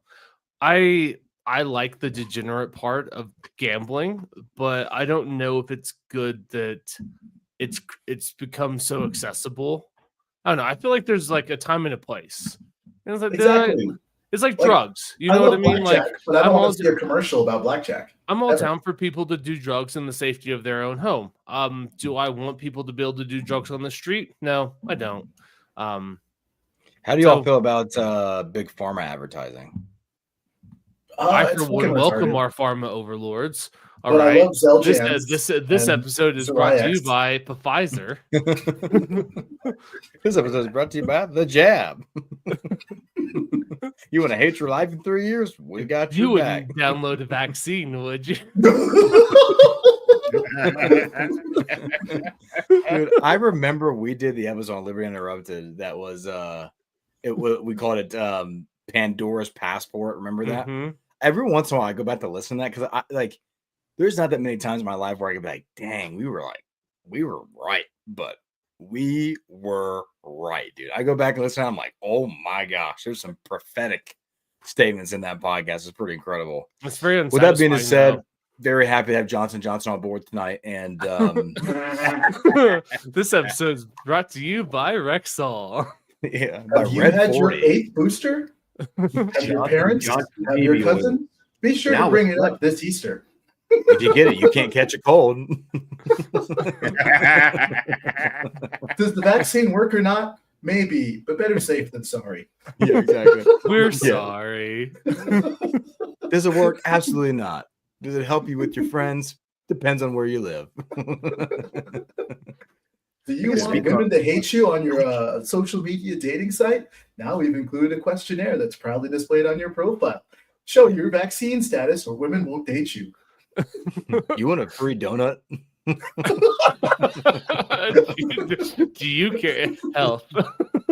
You know, we shut down gyms, so we keep open McDonald's. Get your free vaccine today, dude. Gosh, man, what a crazy time that was. What an absolutely asinine time. I can't believe that was even real life. Like I look back at that and man, I lost so much hope in humanity. And I Everyone haven't does. regained it. You know, I haven't There are regained people who believe we still live in that time right now. I drove past someone literally 3 hours ago in a car alone, mask on. it. Someone asked, does that mean you're How's coming that? back, Jamie? Actually, the young lady that I No, bought the brother. Scotch from had a Unfortunately. mask on as well. Tonight, Yeah, the- you're like, huh? 2020 has never ended for them. I got to call this comment. There's a live comment. I just saw it. They were asking if I'm coming back. No, I think for but you it's good to come be back tonight, dude. We'd It's have good to be kill your dog and steal your car. And Yeah. we haven't crossed that line yet. back. Yeah, That's so funny you said that because I was literally watching John Wick clips last night, like in bed. I'm like, man, I love this movie. The first Yeah. one, though. What a The fucking first one was random so thing. The fantastic. first, I love all four of them. I love all of them. Every single one of them. I love. God, they made The 4 of second those one was still things. cool. Oh, John Wick See 4 was that? incredible. Incredible. Incredible. Oh, incredible. Really? I loved it. I loved it. Loved it. It felt Masterpiece. like 3 was too much. They jumped the shark. Like literally every single assassin they bring in from China. Who I don't doesn't think they speak jumped the English. shark enough. I think the shark should have been jumping through damn fiery hoops. I get that. We both agreed that they were jumping over sharks. You just enjoyed it, With and with eventually I freaking was- laser beams attached to their head, dude. I just couldn't do it after a little while because like there's only so much gun porn too. You know, after like the Benelli scene where they're like rocking the shotguns, and the second one is like, that was sick. what other gun are they gonna get? And they're like, well, we got Dragon's Breath ammo, and that's like a small step above shotgun. That's Whereas that pistol that- to shotgun, big jump. Did you see 4? Did you see John Wick 4? I can't remember if I saw it. I feel like I did, but I want to slap you right now. this is the I- one with like the dogs and they go to the desert, right? That's all of them. I was gonna say, doesn't the The whole ones with the story start Russians because they with kill guns. his dog?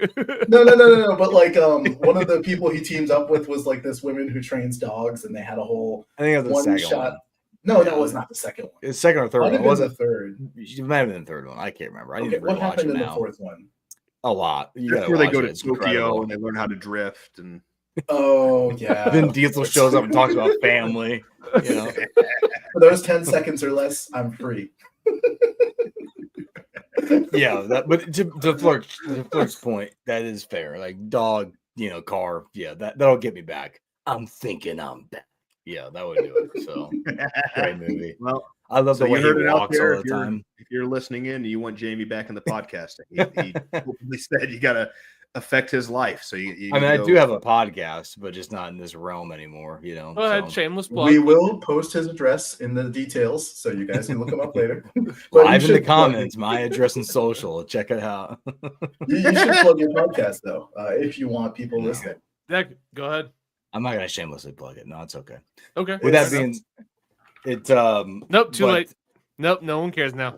I wasn't gonna even say it. I wanted to go back and ask you a question. I've been trying to Okay, ask for like sorry. the last 15 minutes. Oh yeah, that's true. It's called Faithful Founder. Anyways, now what's up. now I'm thinking I'm back. But you guys asked me and Flirt in the beginning our thoughts in the first 100 days of Trump, and we didn't get to hear you. I don't know if you guys have already talked about this on your podcast, but I'm genuinely interested in your sentiments. So Yeah. Logan, you want to go? You want me to go? I can start off. I mean, like I kind of brushed up on it when I was introing it. I mean, we had us a strong 2-ish months where there was a lot of interesting ideas getting tossed around, and this Doge thing looked really interesting.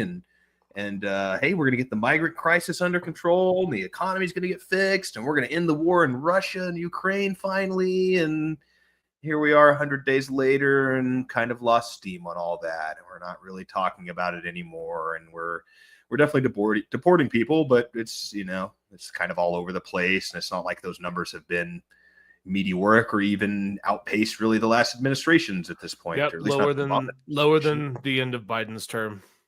right So there's a lot of ostensibly it's and I feel maybe a little vindicated in this with how many people told me of all the great lessons that our Teflon Don learned between these two elections and how much improved he was.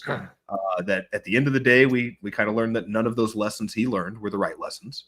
He probably certainly learned some lessons about surrounding himself with loyalists and not the established people, and he learned how to fight back against that establishment a little bit better, and came out with a hell of a game script to start it, because he was just knocking him down there for a little while. And then when we saw the substance of what Donald Trump's campaign or administration had for us, it turns out they're going to spend all that money again as they reappropriate through the state.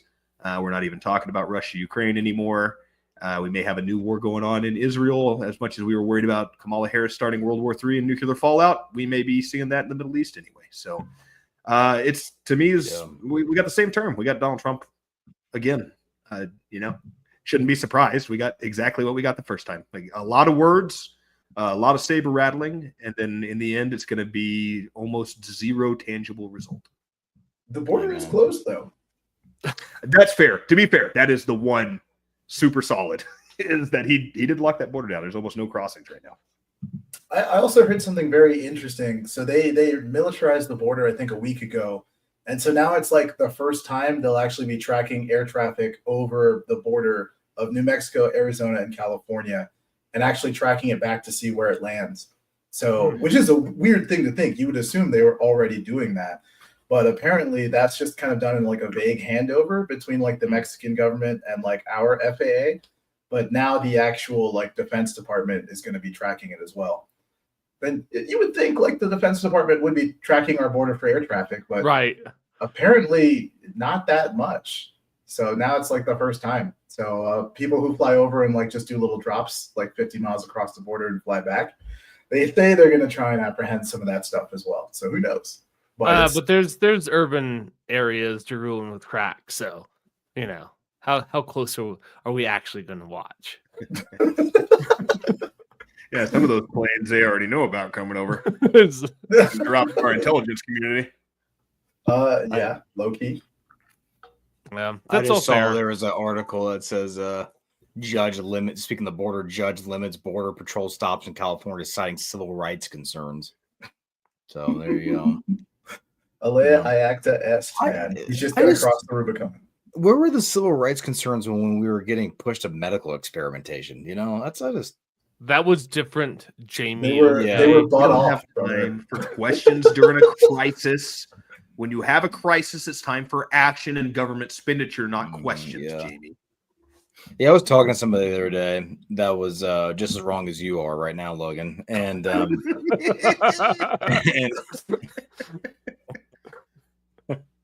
and they were asking me if I cared about all the government layoffs and everything going on. I was like, I'll answer your question with a question. How did you feel about the 300,000 local businesses that went out of business and are never coming back in the U.S. during COVID? And that's not that many. Well, that's the answer right there. You didn't even know that happened, and you care so much more about these government employees that caused those businesses to be shut down and to never be brought back, and irreparable damage to our economy, to people's lives and their livelihoods and their communities. And you're asking me if I care about their livelihood. No, I'm praying for them. Pray for your enemies, and I do. I could care less that they are. It's look, sometimes, man, fate just comes knocking. You got to answer the door. That's it. That is what it is. So, yeah. Sorry. Yeah, there's some feel for the individual, of course. You hope everybody lands on their feet. You hope nobody got blindsided by this, although they seem to have given them a little bit of run up before they started canning people. Yeah, 9 Just months. a 9-month runway. Yeah, I was gonna say 9 months of severance. Yeah. Yeah, how about I get blindsided with my basically an entire year's pay? How will I ever manage? I'll never recover. Weren't you telling me about somebody that you knew that happened to? Was that you or was that somebody else? About what? My somebody in the brother had government. that with his. It wasn't the government. But my brother had that with during COVID. They were doing layoffs at his company, and he busted his ass to make sure he wasn't one of the ones cut. And then one of his buddies got canned.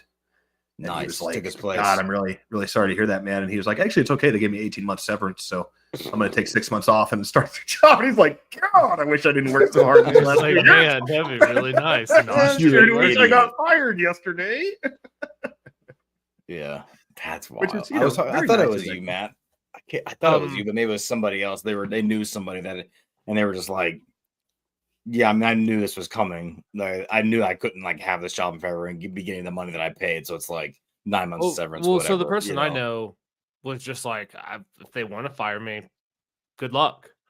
That was their whole. Yeah, their it wasn't whole- you then. Yeah. Okay, yeah, because I know somebody that works for the government, and they're like, okay, I'm not relocating. I'm not. It's like, if you want to fire me, well, that's fine, but you're just going to hire me back in 3 days when you realize everything that I actually was doing as a contractor, I'm going to make 3 times more. So they're like, yeah, that's fine. If you want to fire me, go ahead. It's not going to. And, look, know? and there's something to be said for people that are actually doing valuable things and bring actual value. I'm not saying that. But there are so many people that aren't. Yeah, there's a frankly, lot of so. bloat. Okay, I actually have a question for all three of y'all that I think is kind of interesting. So if we exclude Blue. national parks, Oh, sorry.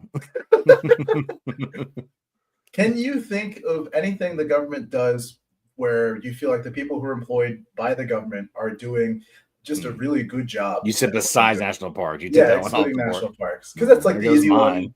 Everyone's like, I love Yellowstone, but Mhm. like, what's like a real tangible thing that the government's trying to provide some form of service? And you're like, this is actually decent. The DMV knocks it out of the park. What? You're gonna That have was to actually explain something I yourself. never understood when I was a young man, because Matthew and I grew up in a town of 1,000 people. So going to the DMV, they were like pumped that anybody walked in that day. They're like, "Hey, what's up, man? How you doing? You need a new license? Like, we can do that." And then I moved to San Antonio and got my license renewed, and it's like, oh my god, I see why people want to destroy. They have a the DMV. confetti cannon when you walk through the door, dude. Hey, We so got here. one. You're the Okay. first one this week, man. So rural services, they're doing a good job. It's fun. It's enjoyable. You like showing up. They're nice. I don't know, man. When I got my license, when I was living in Virginia, I lived in a really small town right outside of Lexington, Virginia, but the DMV was in Lexington. And it's not a big place. The thing that makes Lexington big is that Virginia Military Institute is there. It's historic, and then Washington and Lee University is also there. So I guess big because of those things, but pretty slow town. Not a lot happening in Lexington. The DMV, the ladies there were all ladies, and they reminded me of like the sloths from Zootopia, but they weren't happy. They were mad sloths, and like everything was a problem. Like literally everything was over. I'm like you only have like 20 years left. Do you really want to spend it doing this? Do you really want to they just make my life and your life miserable? So I got to push back on that one. Well, that's one of those. I mean, that's how a government job goes. I mean, we all, especially coming from customer service, we all want to tell the customers they suck, but you can't because you would get fired. But in a government job, Yeah, but you get don't 9 months. fired, so you just do whatever you want. Just be as shitty as you want to those customers. I think also, man, the ATF just kills it, and people. They kill people. But Dogs. Sensing a little bit of sarcasm here, but I'm not quite sure. What else do I love? The IRS. Oh man, no, they're just- not. He's not being sarcastic at all. The IRS is fantastic. They are just the best. I'm trying to- Legitimately, that's a good question. parks. That is an easy one. I never like get the rid of national it. he's- parks. We were all talked over him, but he did say excluding parks. Yeah, I know. For sure. Yeah. But can you not talk over him? I would say there's a potential, depending on the framework of what you're looking for, to say that our military does a good job. I don't like the way they operate, but they seem to be pretty effective on a global level. Yeah, we probably have the best military in the world, so that's Remember when Trump was talking about cutting the Pentagon budget by 50%, and now they're saying it's going to be $1 trillion budget? I remember that. Member. I guess I have a different because I was in. I have a different remember. perspective, dude. Remember? Yeah. When we were all high-fiving each Remember other when? 50 days in? Yeah. I was fired up when he said he was going to. Are we tired of winning as we cry? Yeah, that's right. There's got to be at least one episode that's titled "We're going to get tired of winning." For sure. I remember it. maybe at the they gym showed today him and- some of the black budget. Oh, you go for it. Oh no! I'll tell the story later. Go ahead. Okay, I was gonna say maybe they showed him what the black budget was actually funding, and it was like, oh damn, space lasers, teleportation, yeah, we're Space not cutting Force. this. I forgot about that. Yeah, Spa- yeah. Yeah, he forgot he made Space Force. Oh, He's just been so busy, I can't decrease 50%. That's got to go to Space Force. I got to be right about that. You guys can correct me if I'm wrong, but Oh, we will. didn't a lot of the things weren't a lot of the trade agreements that he's accused the people of treating us so unfairly? Didn't he negotiate some of those, like the UMCA or whatever? Wasn't that his brainchild? I feel like a lot of or maybe not a lot of them, but some of I have no some of idea. those trade agreements that he's like, this is so unfair. It's I feel like he negotiated at least a couple of those. But that goes on to oh, I forgot that I created Space Force. It wouldn't shock me if he actually did forget that he created Space Force. It's a Imagine- terrible deal. You wrote that deal. I mean, there's a lot of good aspects. It's better than the last deal. I was literally just about to say that. Imagine he's giving a speech, and he's like, "This Space Force is a joke." Who, whatever. Sir, you made this video. It's the greatest thing. We love The Space best. Force. Space I'm Force. back is Apollo 13. the freaking genius that thought of that. Did We're you gonna see we find put Katy aliens. Perry in space? We're gonna fix Yeah. it. The Biden fucked it up. We're gonna fix it now. It's gonna be better. Logan does have the best Trump It is solid. impression. Yeah, It's I not guess hard. You just to- gotta watch that 30-second Shane Gillis video on how to do it on YouTube, and you'll It's- have it down. it Pretty is simple. super solid. Love Shane. I don't know, man. Like I should say, I got no shame in saying it. Like my views have, since I stepped away from Liberty Uninterrupted, like my views have shifted. I would consider myself very much in that post-libertarian sphere. Matt and I have talked about. I On know, your way to Logan. monarchism, baby. Yeah, exactly. There is some Hobbyianism still there. Very much back in the minarchist camp, personally. And so I'm not opposed to there being entities that protect life, liberty, legal contracts, right? Those sorts of things. But again, I think to Flirt's question, about departments that just do things well. Like I'm trying not to be cynical. I'm trying to push away the volunteerist vein that's still probably seated in me somewhere, but it's really hard to determine. I mean, I just can't think of any of them doing well. I guess to Logan's point, like compared to the Constitution, nothing's going well, right? So we'll just say that. But like by today's standards and the military's job today, yeah, sure, they're killing it. Figuratively, As long as you don't care about brown people's lives, the military's doing a Which really we good don't. job. I'll say this. Usually when you run into a government department that's doing things well, they're almost invisible to you until you like see a world. Yeah, that's probably true. Too. Like I'm thinking like, there's probably things like water purification. You know what I'm saying? I don't know if that's like I think that's a city or state thing, almost sure, It's municipalities, but there's like a federal regulatory Yeah, like, oversight great. committee that tells them what to do. Big fan of that. But I think, I guess like, I'm sure there's a lot of those things that I'm unaware of and don't think about, but when we're talking at a federal level, just keeping it there, I guess, like I can't name a one. I think what I do like what RFK Jr.'s doing with HHS and everything that's going on there. Oh, you that mean might weasel be- outbreaks? I'm just kidding. I That actually might don't be know the enough I best about watched one, it, that. honestly, is like FDA with foodborne illnesses. We have dramatically reduced foodborne illnesses by enacting a system that requires restaurants to follow certain procedures. Sure. Now, along with that came a pretty large uplifting in the education around what potentially hazardous bacteria requires to grow to a population size that'll make you Don't sick. leave chicken on counter. Okay. But that got- would probably you be should one I'd cook cook to. that. But I think you can also make an argument that like at this point we kind of know enough about food safety that maybe we don't need that Yeah. anymore. Maybe. And then you think of all the things that FDA does wrong, and the things that they go after, like their war on peptides. I'm not sure if you guys, have looked in that or peptides are incredible, resources for, a variety of different things. I've looked into them just for like on the fitness side, right, of the house. But there's so many different peptides that are just incredible with no side effects if administered properly and for proper use.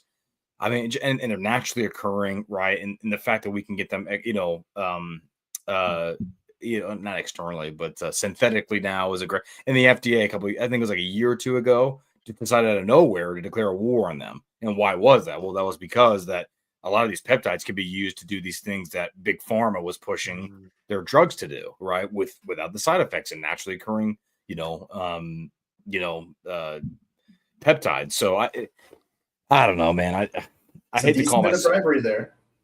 And you look at just all the, it's just hard to not be a pessimist when it comes to anything, at least at the federal level that's going on, and because I can't look at a dang thing and think, yeah, they're really, they're really serving. I think that's a problem is that like, they're not serving us, man. Like these entities, if they exist at all, are meant to serve the good of the people, and they just don't. None of them do, except for Parks, of course. So No, that's Oligarch.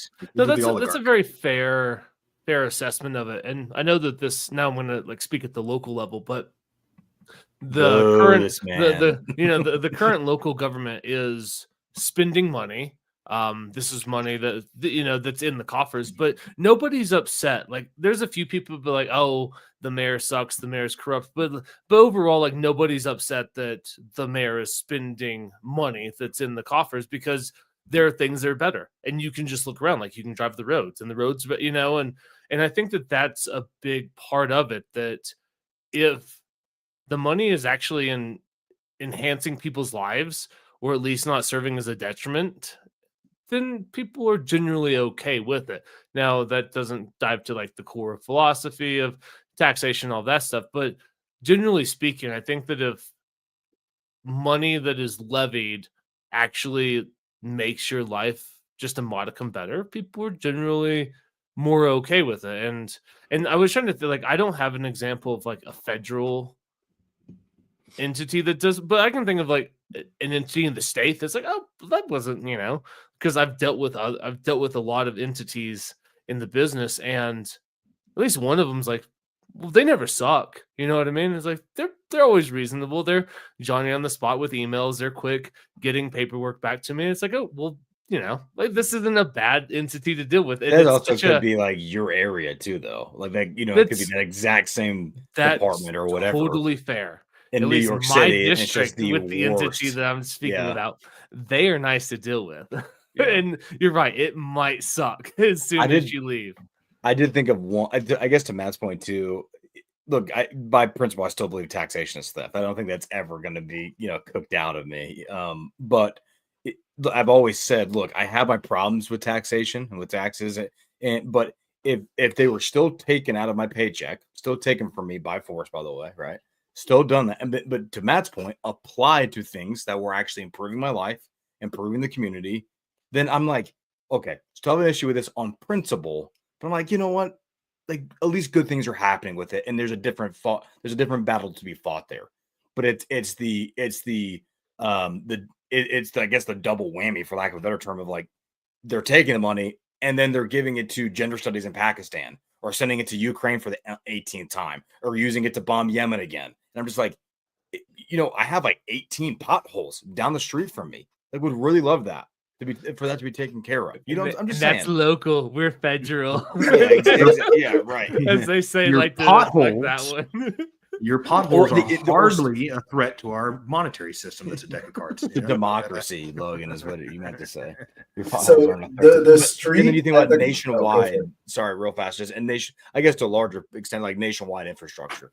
We know infrastructure is falling apart across this country. Like, just to take that pothole nationally.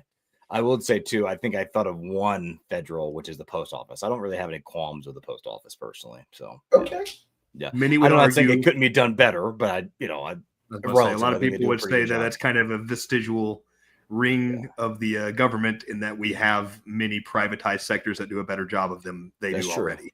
Yeah, but not as cheap as the post office, because it's subsidized with our taxes. Because you already paid for it. Somebody's paying for it. Yeah, exactly. Yeah, shouldn't wait. That's a good point. The post office should be free.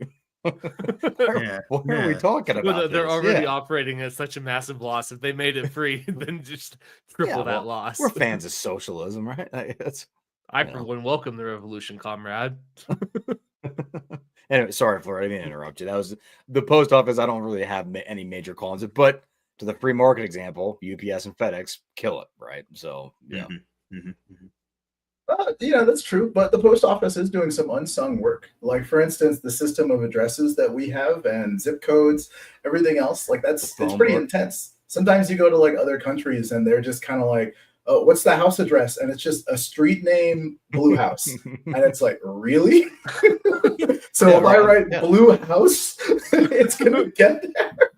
Yeah, I will say 19th Street. I've gotten more things lost with UPS than I had to have with the post office personally. So I'm speaking from my what Douglas Murray would call my lived experience. But you haven't been. Have you been to the post office? Have you never been? You haven't been. Gosh, dude, we should talk about that, because I got a lot of thoughts on that one, man. I've only seen the 5-second clip. I have no idea what they're talking about. You haven't watched the episode? Yeah, it's pretty. No, dude. I appreciated Murray for a long time. There's actually a clip you guys should watch on Jimmy Dore's show. Still watch Jimmy Dore pretty religiously. Great one. And it was Douglas Murray owns Douglas Murray. and it's them clipping that podcast with old things that he said and just completely contradicting himself, you know. And it's like, He's like a war correspondent, right? What does he do? He's a journalist. Yeah, he wrote. My first interaction with Douglas Murray was his book War on the West, which I really appreciated, and I liked that.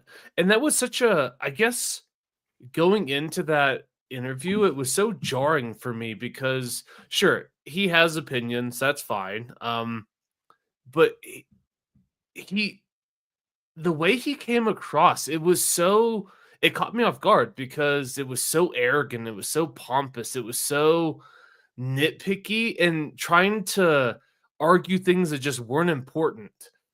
And it put such a bad, it's like the argument. Yeah, it's like, why? It's like, you wrote it.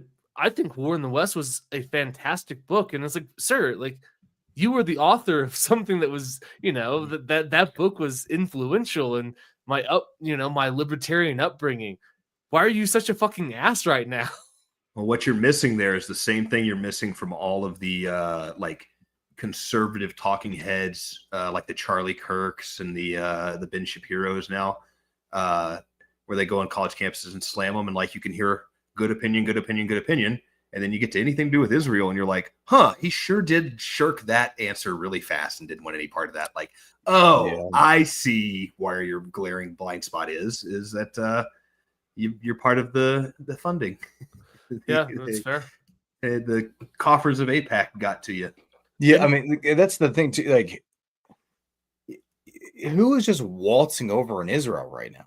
That's like, if Dave Smith raised his hand and said, "You know what? Yes, I would like to go over to Israel. I'd like to go over to see, the West Bank and Palestine and God, go."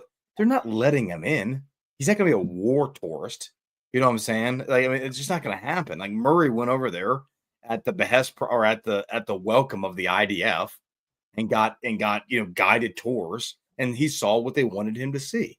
Right. Dave Smith is not going to go over there and be like, just welcome on a red carpet. They probably jail him for crimes against Israel. I don't know. It's just, it's such a double standard, and like and all of his arguments were just so, as somebody that's as intelligent, because Murray is intelligent, there's no doubt about him. Now, I will say his English accent, I hate the idea that people conflate English accents with intelligence. Nonetheless, that, he is an intelligent person, but his arguments were just plain bad, that they weren't good. Like, if you go and listen to that, it's honestly enraging to listen and think, this is not a good argument, and yet you're making it. That's the problem, is that either he knows it's not a good argument, or he's so blinded by his loyalty to the state of Israel that he just can't see just how bad his arguments are. So it was a very interesting listen for sure. It did suck. I will say, back to the whole Daryl Cooper, Fear and Loathing of the New Jerusalem. It's like, I am so glad that he shit on him, because I was like, oh, maybe I'll listen to this podcast. And I found it's like, oh my God, 5-hour long form storytelling of history. I am so down. It's like thank you, like Dan. It's Dan Carlin without the drama, And and his whole like tirade against him was weird. Wasn't it weird? It was weird.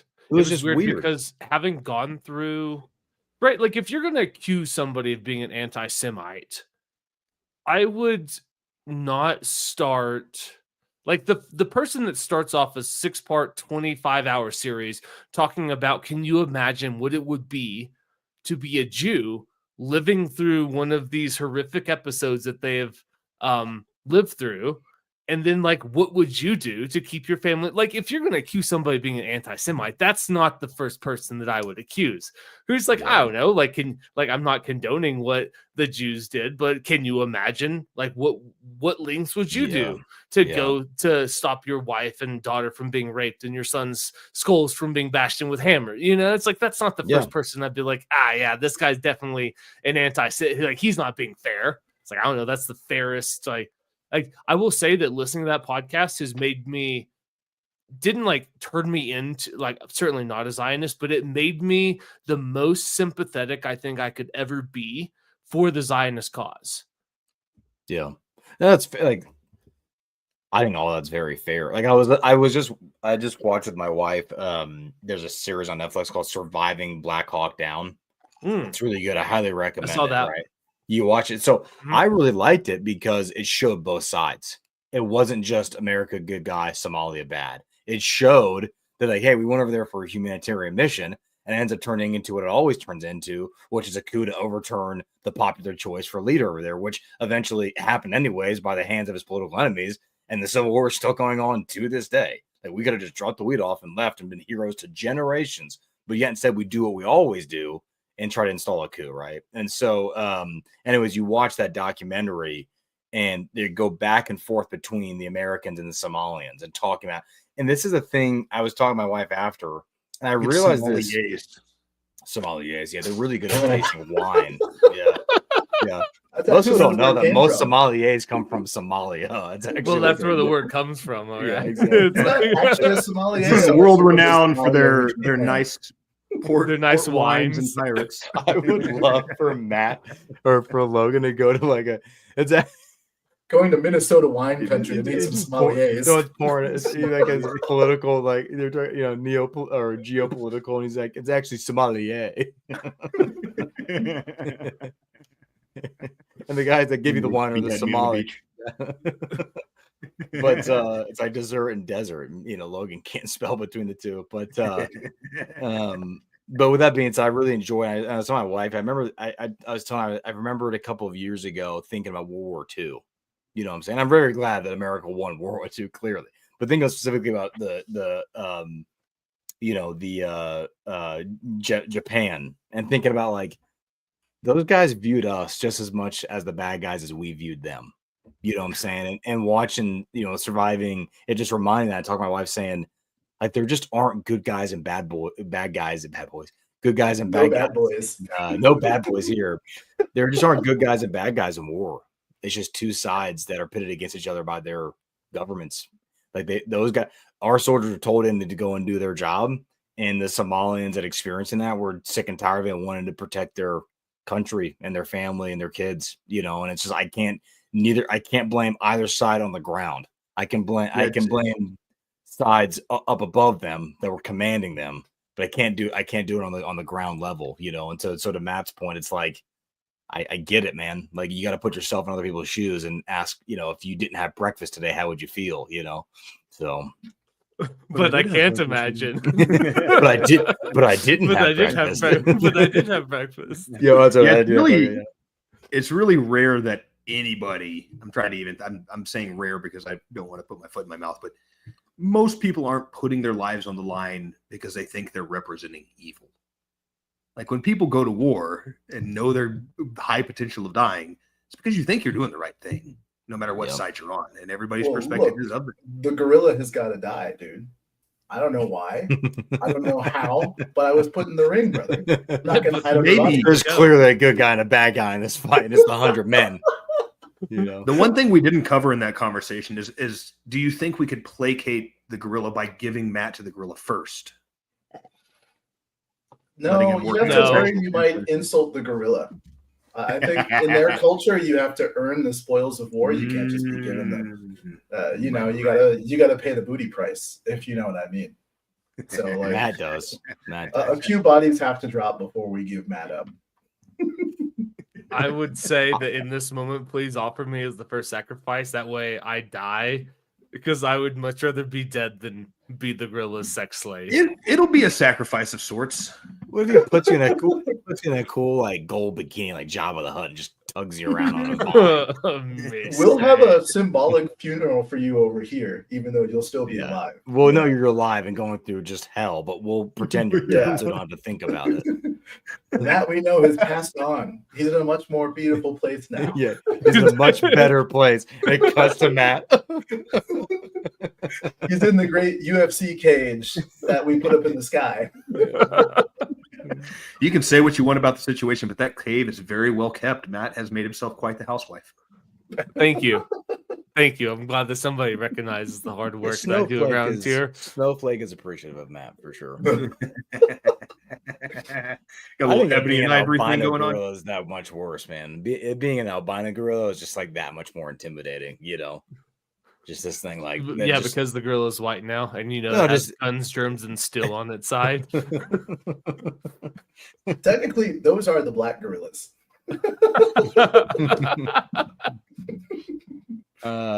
Flirt can say that. You can say it too, brother. No, man. No. We will say it with you. All right. You just mouth it. We will do it together.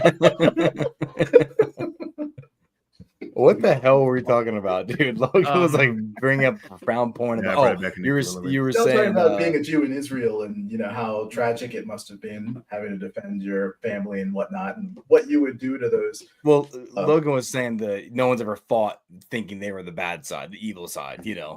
No one ever thinks that they're an empire. Everyone thinks they're the rebels. Maybe. I gotta imagine there's been a few times when someone was like, I don't know about this, but there's a gun to my back if I don't. Well, I'm sure, like we look at Nazi Germany, for instance, right? Like, there were plenty of people, I'm sure, that were low-level Nazis that knew they were doing the wrong thing. I mean, we actually know, like, there's documented, like, Hey, Franz, do you really hate the Jews, or are you just kind of like doing this thing? Yeah, exactly. I'm starting to feel conflicted. But at the top level, the movement, like Hitler and his,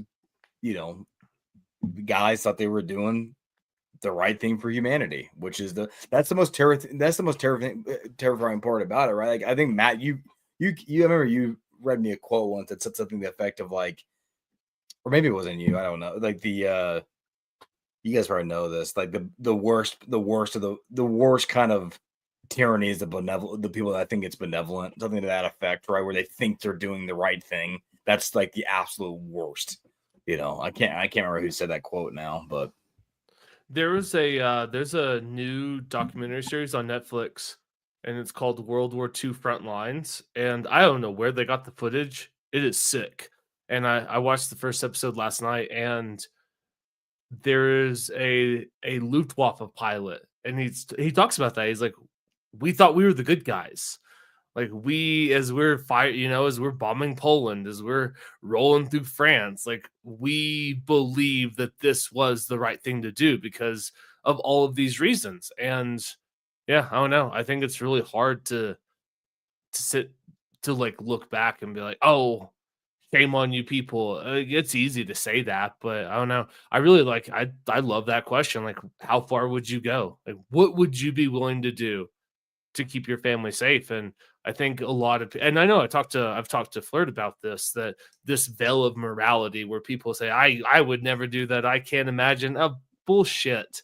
Like, there's it's like, maybe you do care enough about the non-aggression principle to not go over the hill and kill a family of 4 and take their bread to make sure that your kids eat. But human experience and history shows us that most people don't actually believe in that principle all that much if it means that I get to live and my kid get to live versus you. It's like, sorry, you're on the wrong side of the gun barrel. And well, there's also like the principle of I think even JD Vance talked about this recently, right? Like, there is that sphere of caring. Like, first I take care of my family, and he's right. JD Vance was right about this. Like, I agree 1,000% with what he said. First you take care of your family, then your community, then your country. Like, there is that. I found that quote, by the way. It's by C.S. Lewis. I'm a big fan of.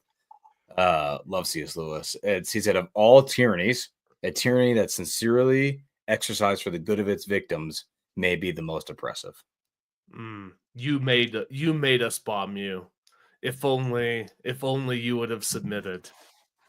Why can't you people see?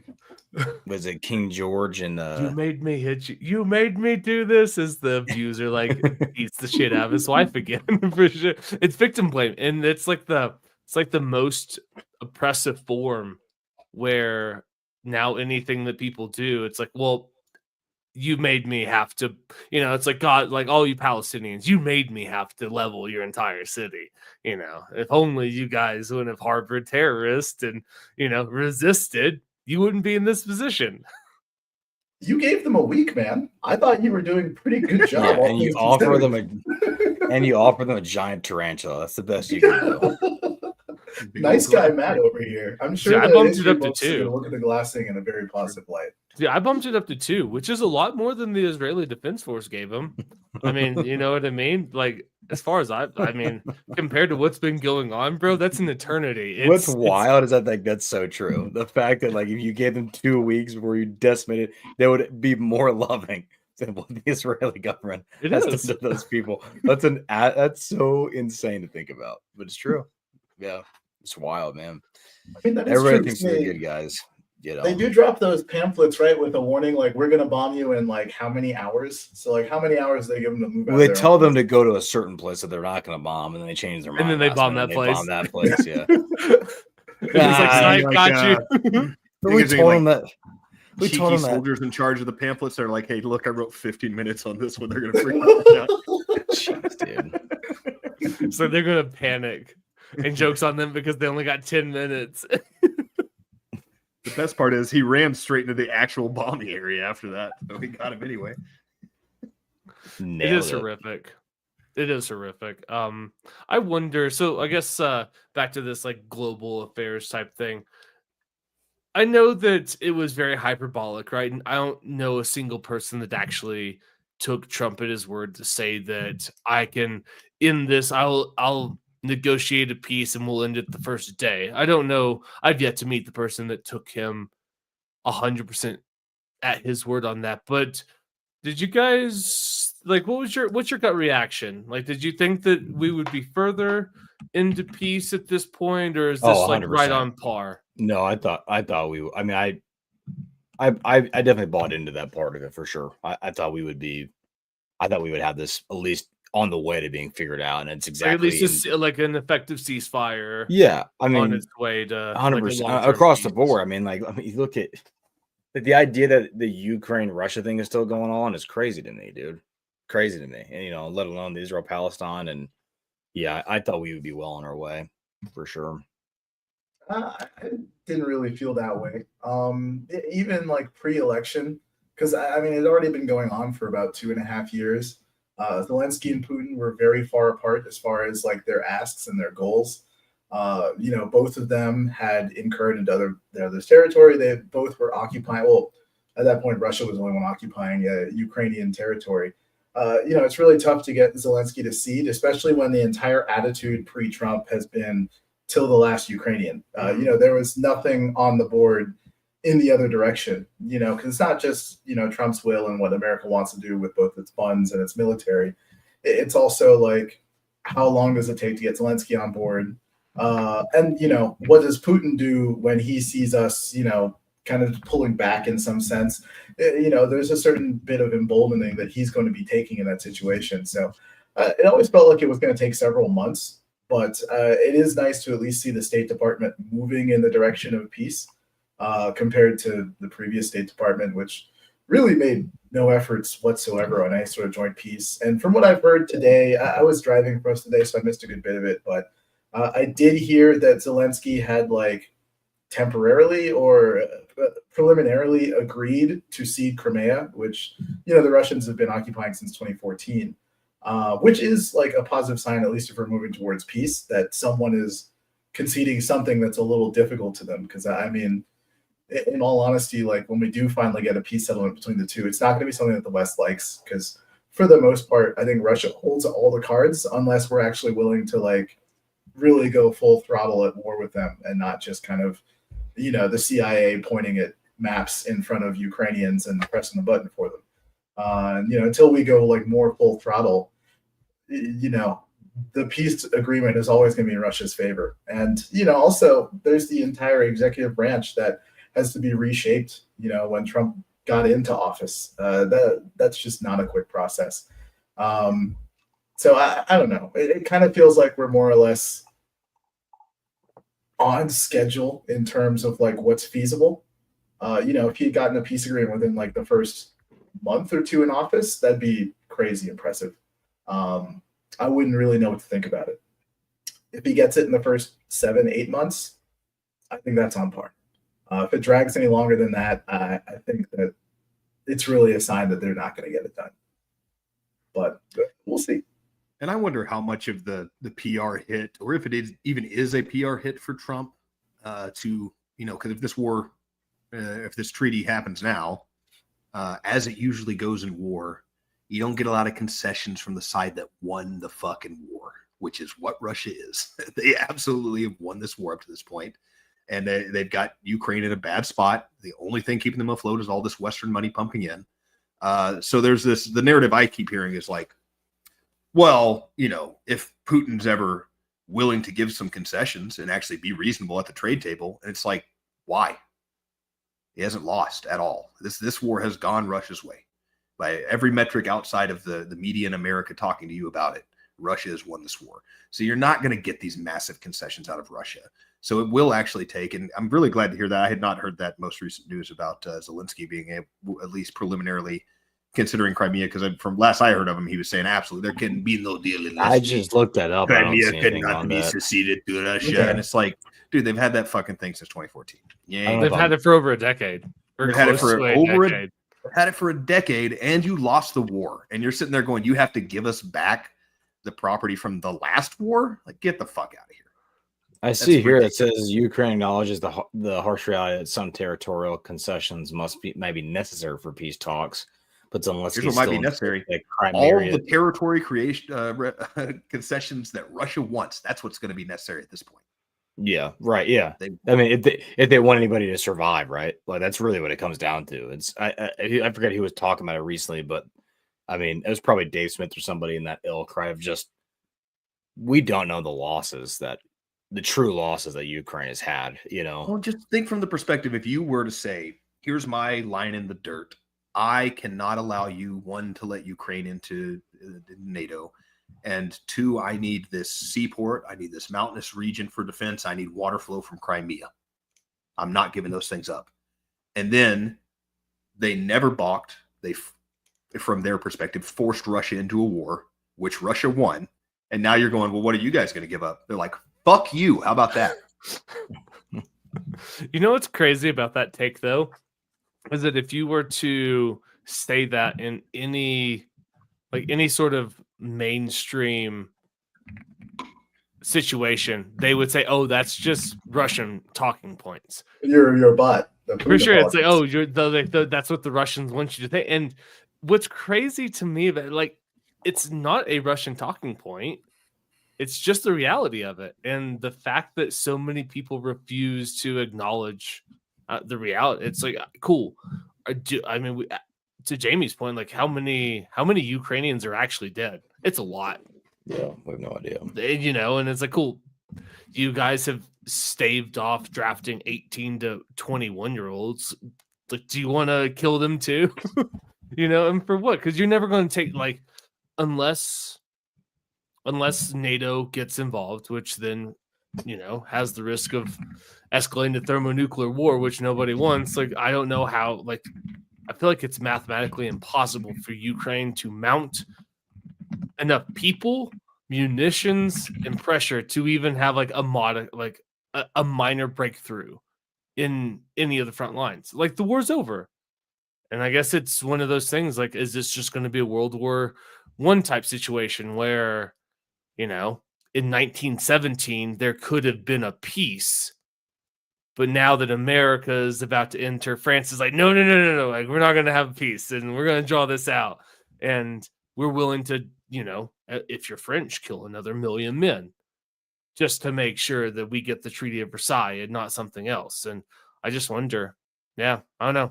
I wonder how long the world's just going to keep hemorrhaging Ukrainian lives for this proxy war. And it's no skin off our nose, you know what I mean? I don't know Ukrainian, not a single one. I know people that do know Ukrainians that have died, but you know what I mean? It's like, for me, it's I have one buddy that's imaginary obsessed tax with dollars. Ukraine. One buddy, he's like, Ukraine can do no wrong, man. Zelensky can do no wrong. It's something. We've had many conversations. I'm just like, this is like, okay, man, you keep pushing. To Logan's point, like, there's what's going to be left for you to stand with. What that flag that you're flying on your porch, the bumper sticker that you have on the back of your car is not going to mean anything because the country's not going to exist another year.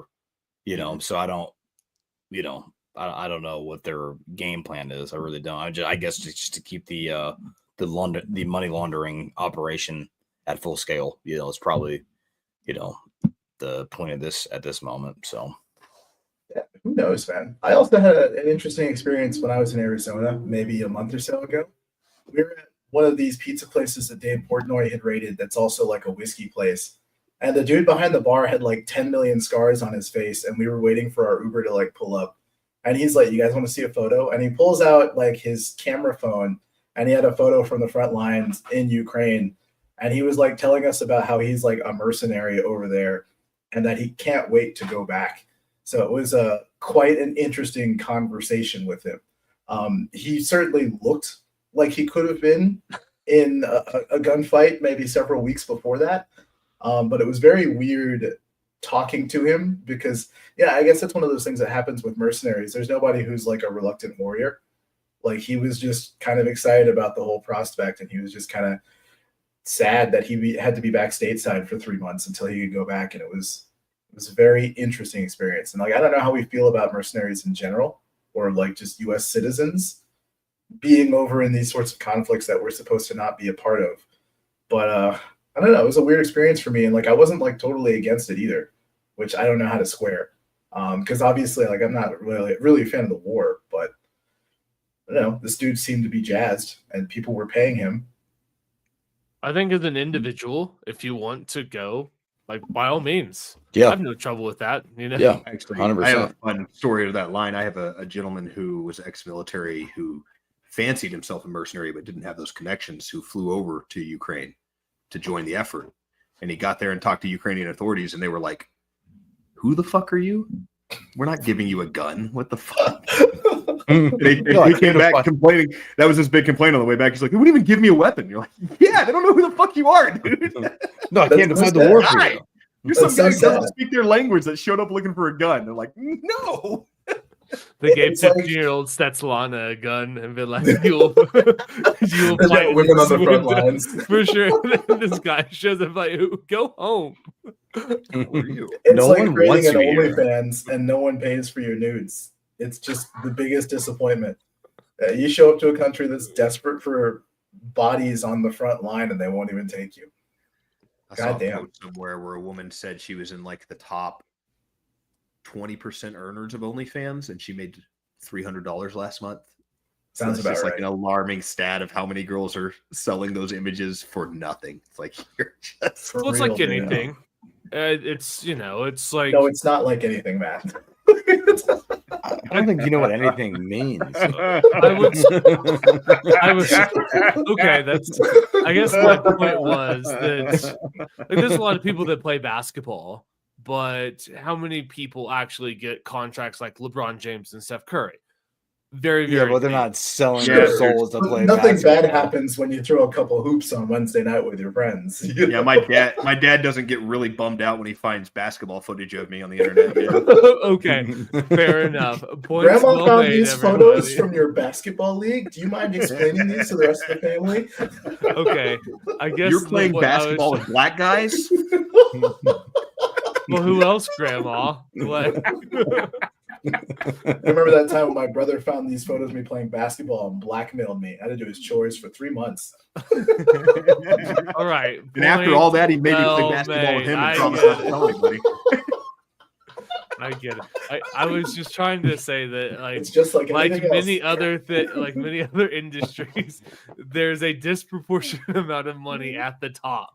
Yeah, but let's not conflate the two. That's fair. That's totally fair. You're right. It's just like that time I buried my gorilla money and my dad got mad at me. You know, it's the same thing. Yeah. Yeah. All right. You guys made your point. I'm a fucking idiot. On that note, I should probably go. Love you guys. Fair enough. That's Thanks fair. for joining, man. Thanks for joining, Jamie. It's Hey, good to see you guys um, as always. For sure. But in all reality, you got a podcast. I checked it out. I really enjoy it. Go ahead and Thanks, plug man. it. Yeah, it's Faithful Founder is the name of the podcast, where I talk about being a startup founder from the Christian perspective and through the Christian lens, and what that means for the individual and the world at large in the Christian faith. So, yeah, really, really, glad to be doing it, and it's obviously much much more different from what Liberty Uninterrupted was, and But I felt like it was the appropriate time to do it, and felt compelled to do it, and it's been good, man. We've seen a lot of success on YouTube, actually, like a lot of views. So if anybody wants to check that out, and even if you aren't a Christian, we talk about morals and values and entrepreneurship and founding. And if you're not an entrepreneur or founder, but you're a Christian, there's still those principles there for you as well. So highly encourage you to listen and tune in and support. So that's the pitch. Most And if you don't, excellent. that's okay too. But I love you boys. I appreciate y'all, and thanks for having me on. I'm starting to hit that proverbial wall. I'm feeling it right now. So That's fair. but Totally fair. all the people out there, Against the Mob is the OG podcast, and I hope it goes on for a long, long time. So Thanks for joining Yeah. us, man. Good to we'll see talk to you. y'all. See you guys. Respect as always, man. Hope you have a nice night. Yeah, you too, man. We'll talk to y'all soon. Thanks for coming on. Love you, buddy. So now that he's gone, we can talk about where we stashed our gorilla money, right, guys? I definitely didn't bury mine in the backyard because I'm a fucking idiot. Dad is going to be so mad. He finds out I only make $300 a month in gorilla money.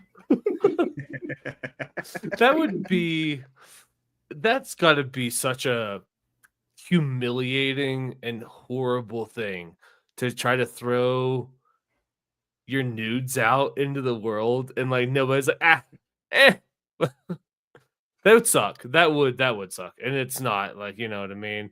It's not like, oh, I play amateur basketball. That is much more degrading. You're totally right. That sucks. And yeah, well, We just wanted to shit on you. We knew exactly what point you're making. that's fair. Yeah. It was totally fair. But to your point though, that would be horrific. Yeah, and I think it's one of those things where like people don't really understand like the risk that they're actually taking and what the risk versus the benefit is. 'Cause, like, I mean, you only get shown like Sophie Rain made $5 or $7 whatever million last year, and 1 million came from one dude. You see that and you're like, well, I look all right. Well, I toss some photos on, see what happens.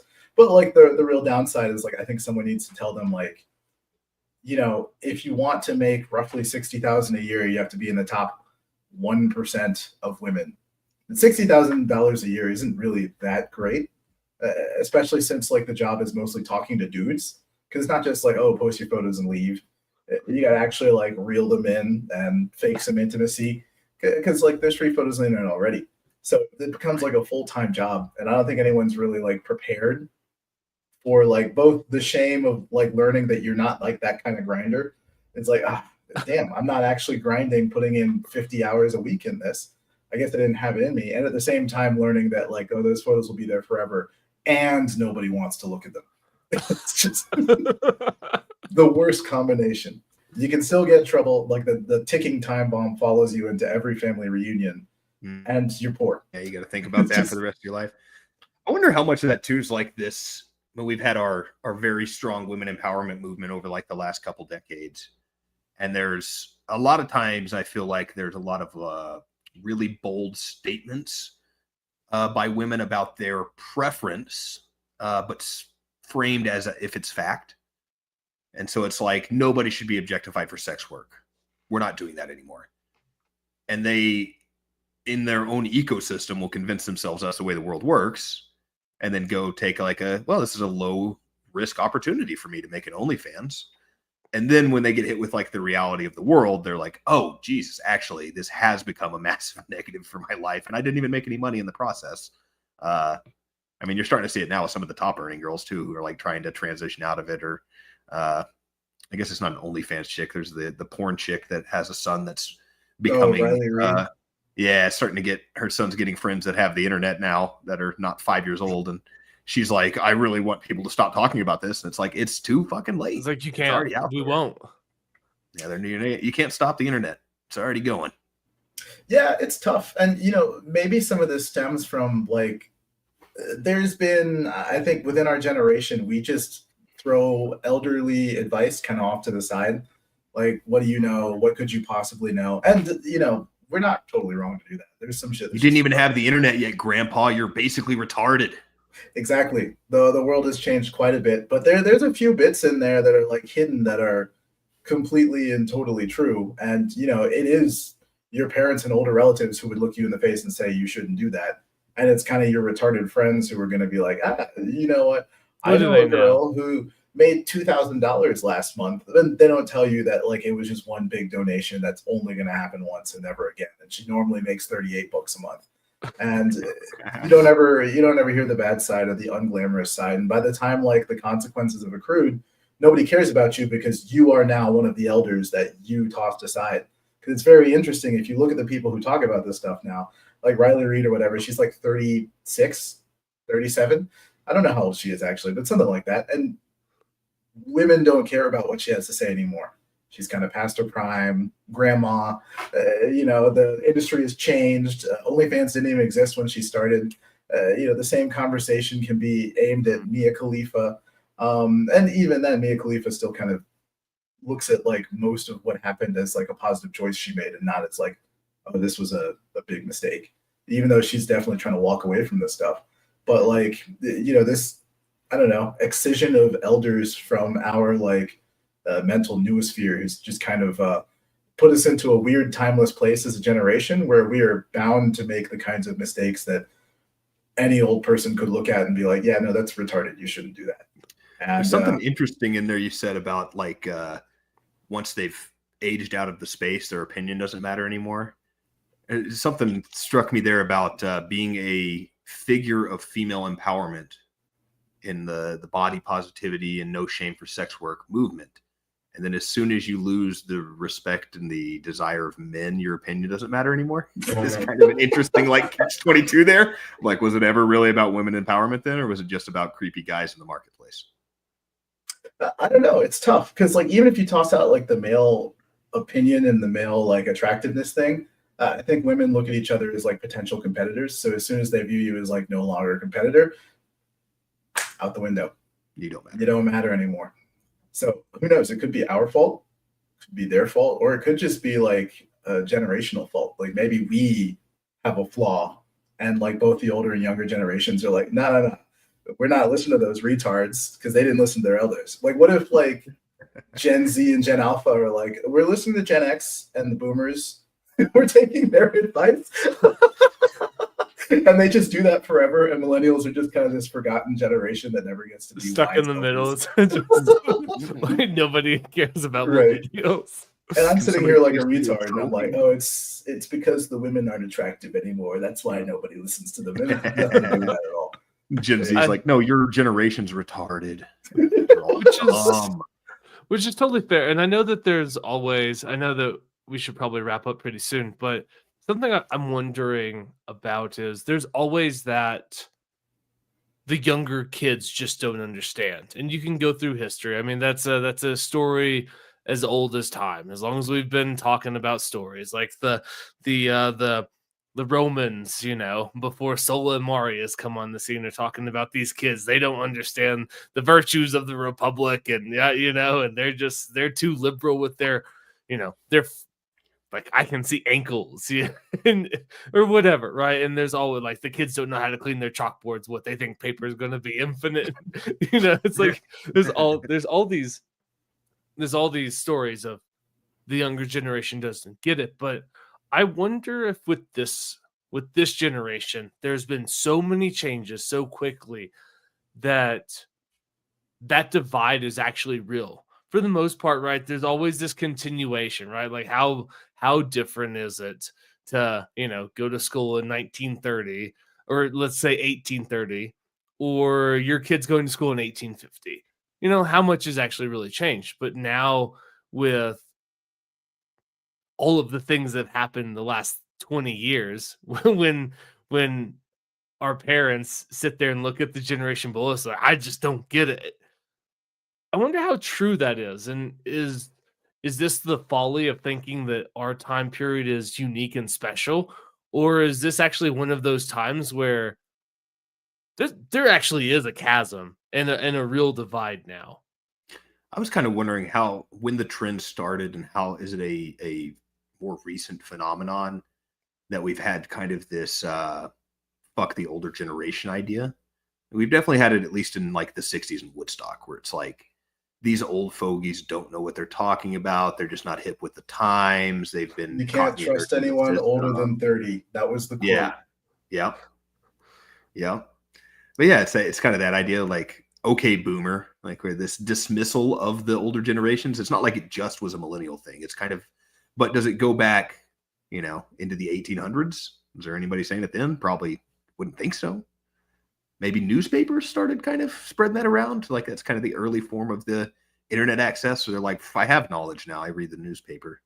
These old fogies don't know anything. I don't know. I don't know the answer. There was a New York Times article that talked about that documented older generations bitching about younger generations, and that's where the chalkboard experience came. And it was like a school teacher in 1870 bitching about his students. They're like, they don't even know how to clean their chalkboard properly, And so it's not a new thing, because like if you go through, like if you listen to Dan Carlin's his Rise and Fall of the Roman Republic, he talks about that, like the conservatives of the Roman Republic versus their kids, and how Julius Caesar was able to captivate this younger generation, and the conservatives, and that's what Cato stood for, I'm tradition, and Julius Caesar is the bastion of, and like I will be the rock in which this wave of new age whatever crashes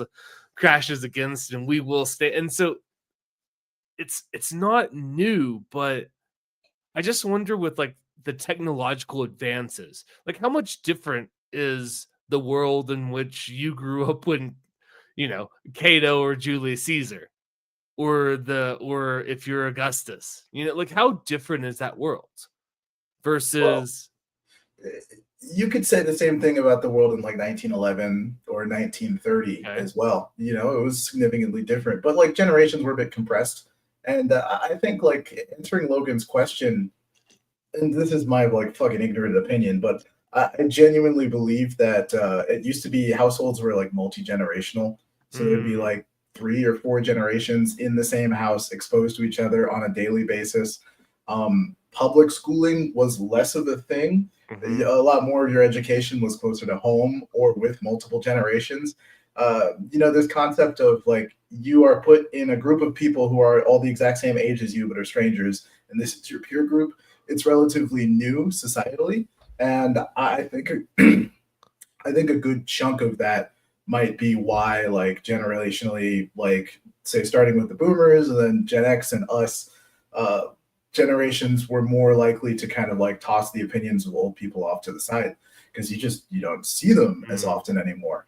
It used to be like it'd be very weird for you to be in a house that your grandmother wasn't in, and now I think that's kind of a weird thing. Like, how many people have that experience where they go home and they see their grandma every day? I'd say most people don't. And I think just out of sight, out of mind. And, when you do talk to your grandparents, they have less insight into what you might be doing or what's going on in your life. And, maybe some of the advice they give you is just less topical because they just don't know as well as someone who maybe even sleeps in the same room as you.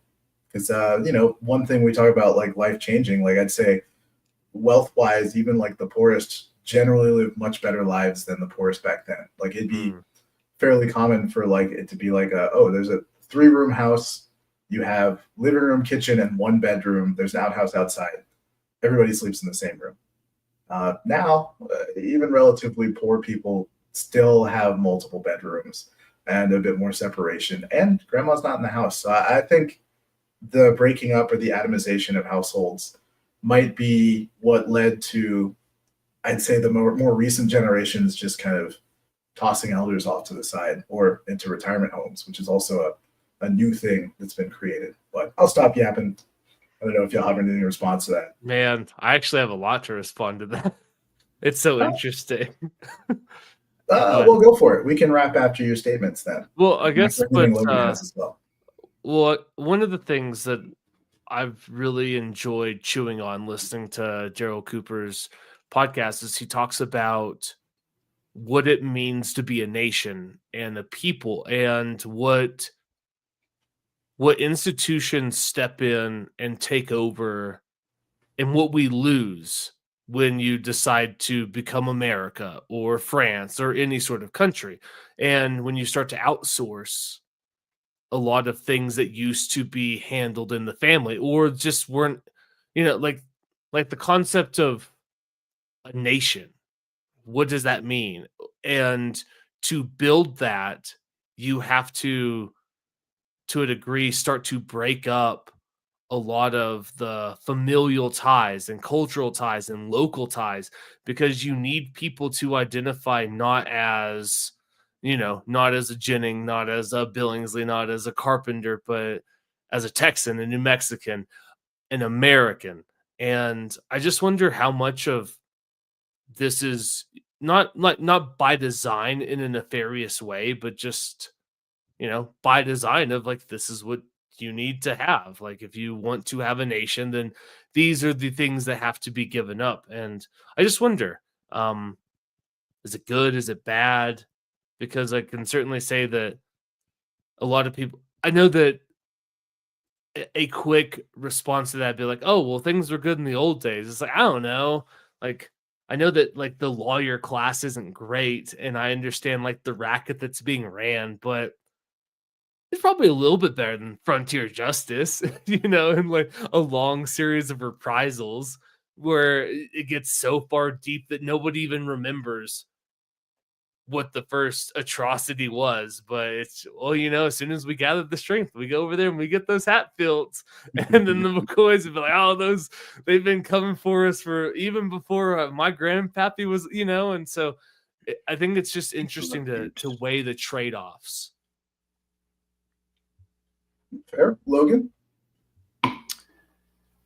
Yeah, it kind of strikes home for me because I argue all the time of like, in homogenizing our culture, we lose individual cultures. And when everybody is of the same opinion and doesn't have any room to breathe, and there's only one acceptable track of thought to have, then you are kind of eliminated. You're destroying diversity by doing that, because you're eliminating the possibility of unique cultures to form and to grow and to become something different. I think we could use a lot more of that personally. I mean, that's something I've always advocated for. But maybe it's not as good for nation building. I mean, obviously it's not as good for nation building. You do want people on that same page, and it's a little easier to circle the wagons for your federal desires when you have Americans and an American identity. That's interesting too. We've seen a lot of that. There's kind of been a push for that of like, how do we get back our American identity? We've seemed to have lost it over the last couple of years, and it would be nice if both those sides could see the opinion that I've come to, and that like, hey, if we can't get along, maybe we should stop expanding upon executive powers in our government and its ability to oppress the other side, and we should just kind of go our own separate ways, live our own lives, and figure out who we are. And it's a big part of the libertarian experiment of like, I always advocate for being able to run all these simultaneous experiments. I think you run a lot less of them when everybody's the same person, when everybody is part of this national identity. You don't get to run as many experiments and therefore find as many efficient ways and fulfilling ways to build communities and live lives. Okay. Well, Yeah. Respect. Well said. Interesting responses. Maybe this is why we struggle with nation building across like Africa and the Middle East, because many of these countries, they're very much tribal in a lot of ways. And, the tribes don't have their own nation, and they're asked instead to agree. Like, can Gazans and Israelis actually agree on a single nation? Probably not, unless they were to see themselves as something above just being a Gazan, a Palestinian, or an Israeli. Much the same way that the Kurds, unless we give them Kurdistan, and by we, who is this we even? I don't know. But if we were to give them Kurdistan, then, maybe that area might be a little bit more peaceful. But for the time being, Turkey, Syria, Iraq, and I don't know where else Kurds live. They're always going to be a bit war-torn, and they're always going to have a government that's incapable of ever forming a representative democracy. And maybe that was the goal of, trans education in Afghanistan. It's getting the Pashto and the Afghans and the Uzbeks to break apart their families and their tribes and go live in the city and smoke tobacco at all hours of the night and dance with random strangers at the discotheque. All the things the Taliban has sworn they would never do. My brother. Maybe that's how we create Afghanistan. And in that vein, maybe there is something to be said, even from the conservative standpoint of transing the Afghanis. But if that's not true, then obviously it's just the CIA doing CIA things. But still, it is an interesting perspective to think about. Maybe there is some sort of benevolent goal at the end of that weird little dungeon they got to crawl into. Interesting thought. Indeed. All right. Well, I feel like that's a good place to wrap up. Thank you very much for listening to Against the Mall podcast. We appreciate you. We'll see you when we see you. Thanks for joining us for cheap. Special thanks to Jamie. He's not here anymore, but still, we appreciate his time. Appreciate everybody listening. If you didn't, that's cool too. Adios. Well, while this rolls out, who's your favorite CEO you want to kill? Like, who's it going to be? Who's it going to be? Oh, we can have it be in the after show. Wait, who's the your obvious, your Monsanto's, your big pharmaceutical reps? Those are all good ones. Whoever's in charge of Vel. Oh yeah, that bitch. I think she's gonna die soon. She's got it. That's the top of my list. Respect. She's caused irreparable harm. Just nonstop harm. No more night skiing at Keystone on every weekend instead of just random dates. Like, how hard is it? Just make it every weekend like it used to be. Instead, I got to look at a calendar. No, the bottom line doesn't. Like, I need billions of dollars to buy another ski resort. Fuck her. Fuck This that corporation. Fuck Bell. Fuck Bell. The lights are expensive. Ugh. If we cut out 17 days, we can change the bulbs one less time per season. Dude. Oh, I hate it because that's exactly how those boardroom meetings go. Don't even get me started. I'm going to end this because this is just gonna. I just felt my blood pressure rise a little bit. 30 minutes about this. Well, when they let Luigi Mangione off, we all get to pick one. It'll be the thing that unites us.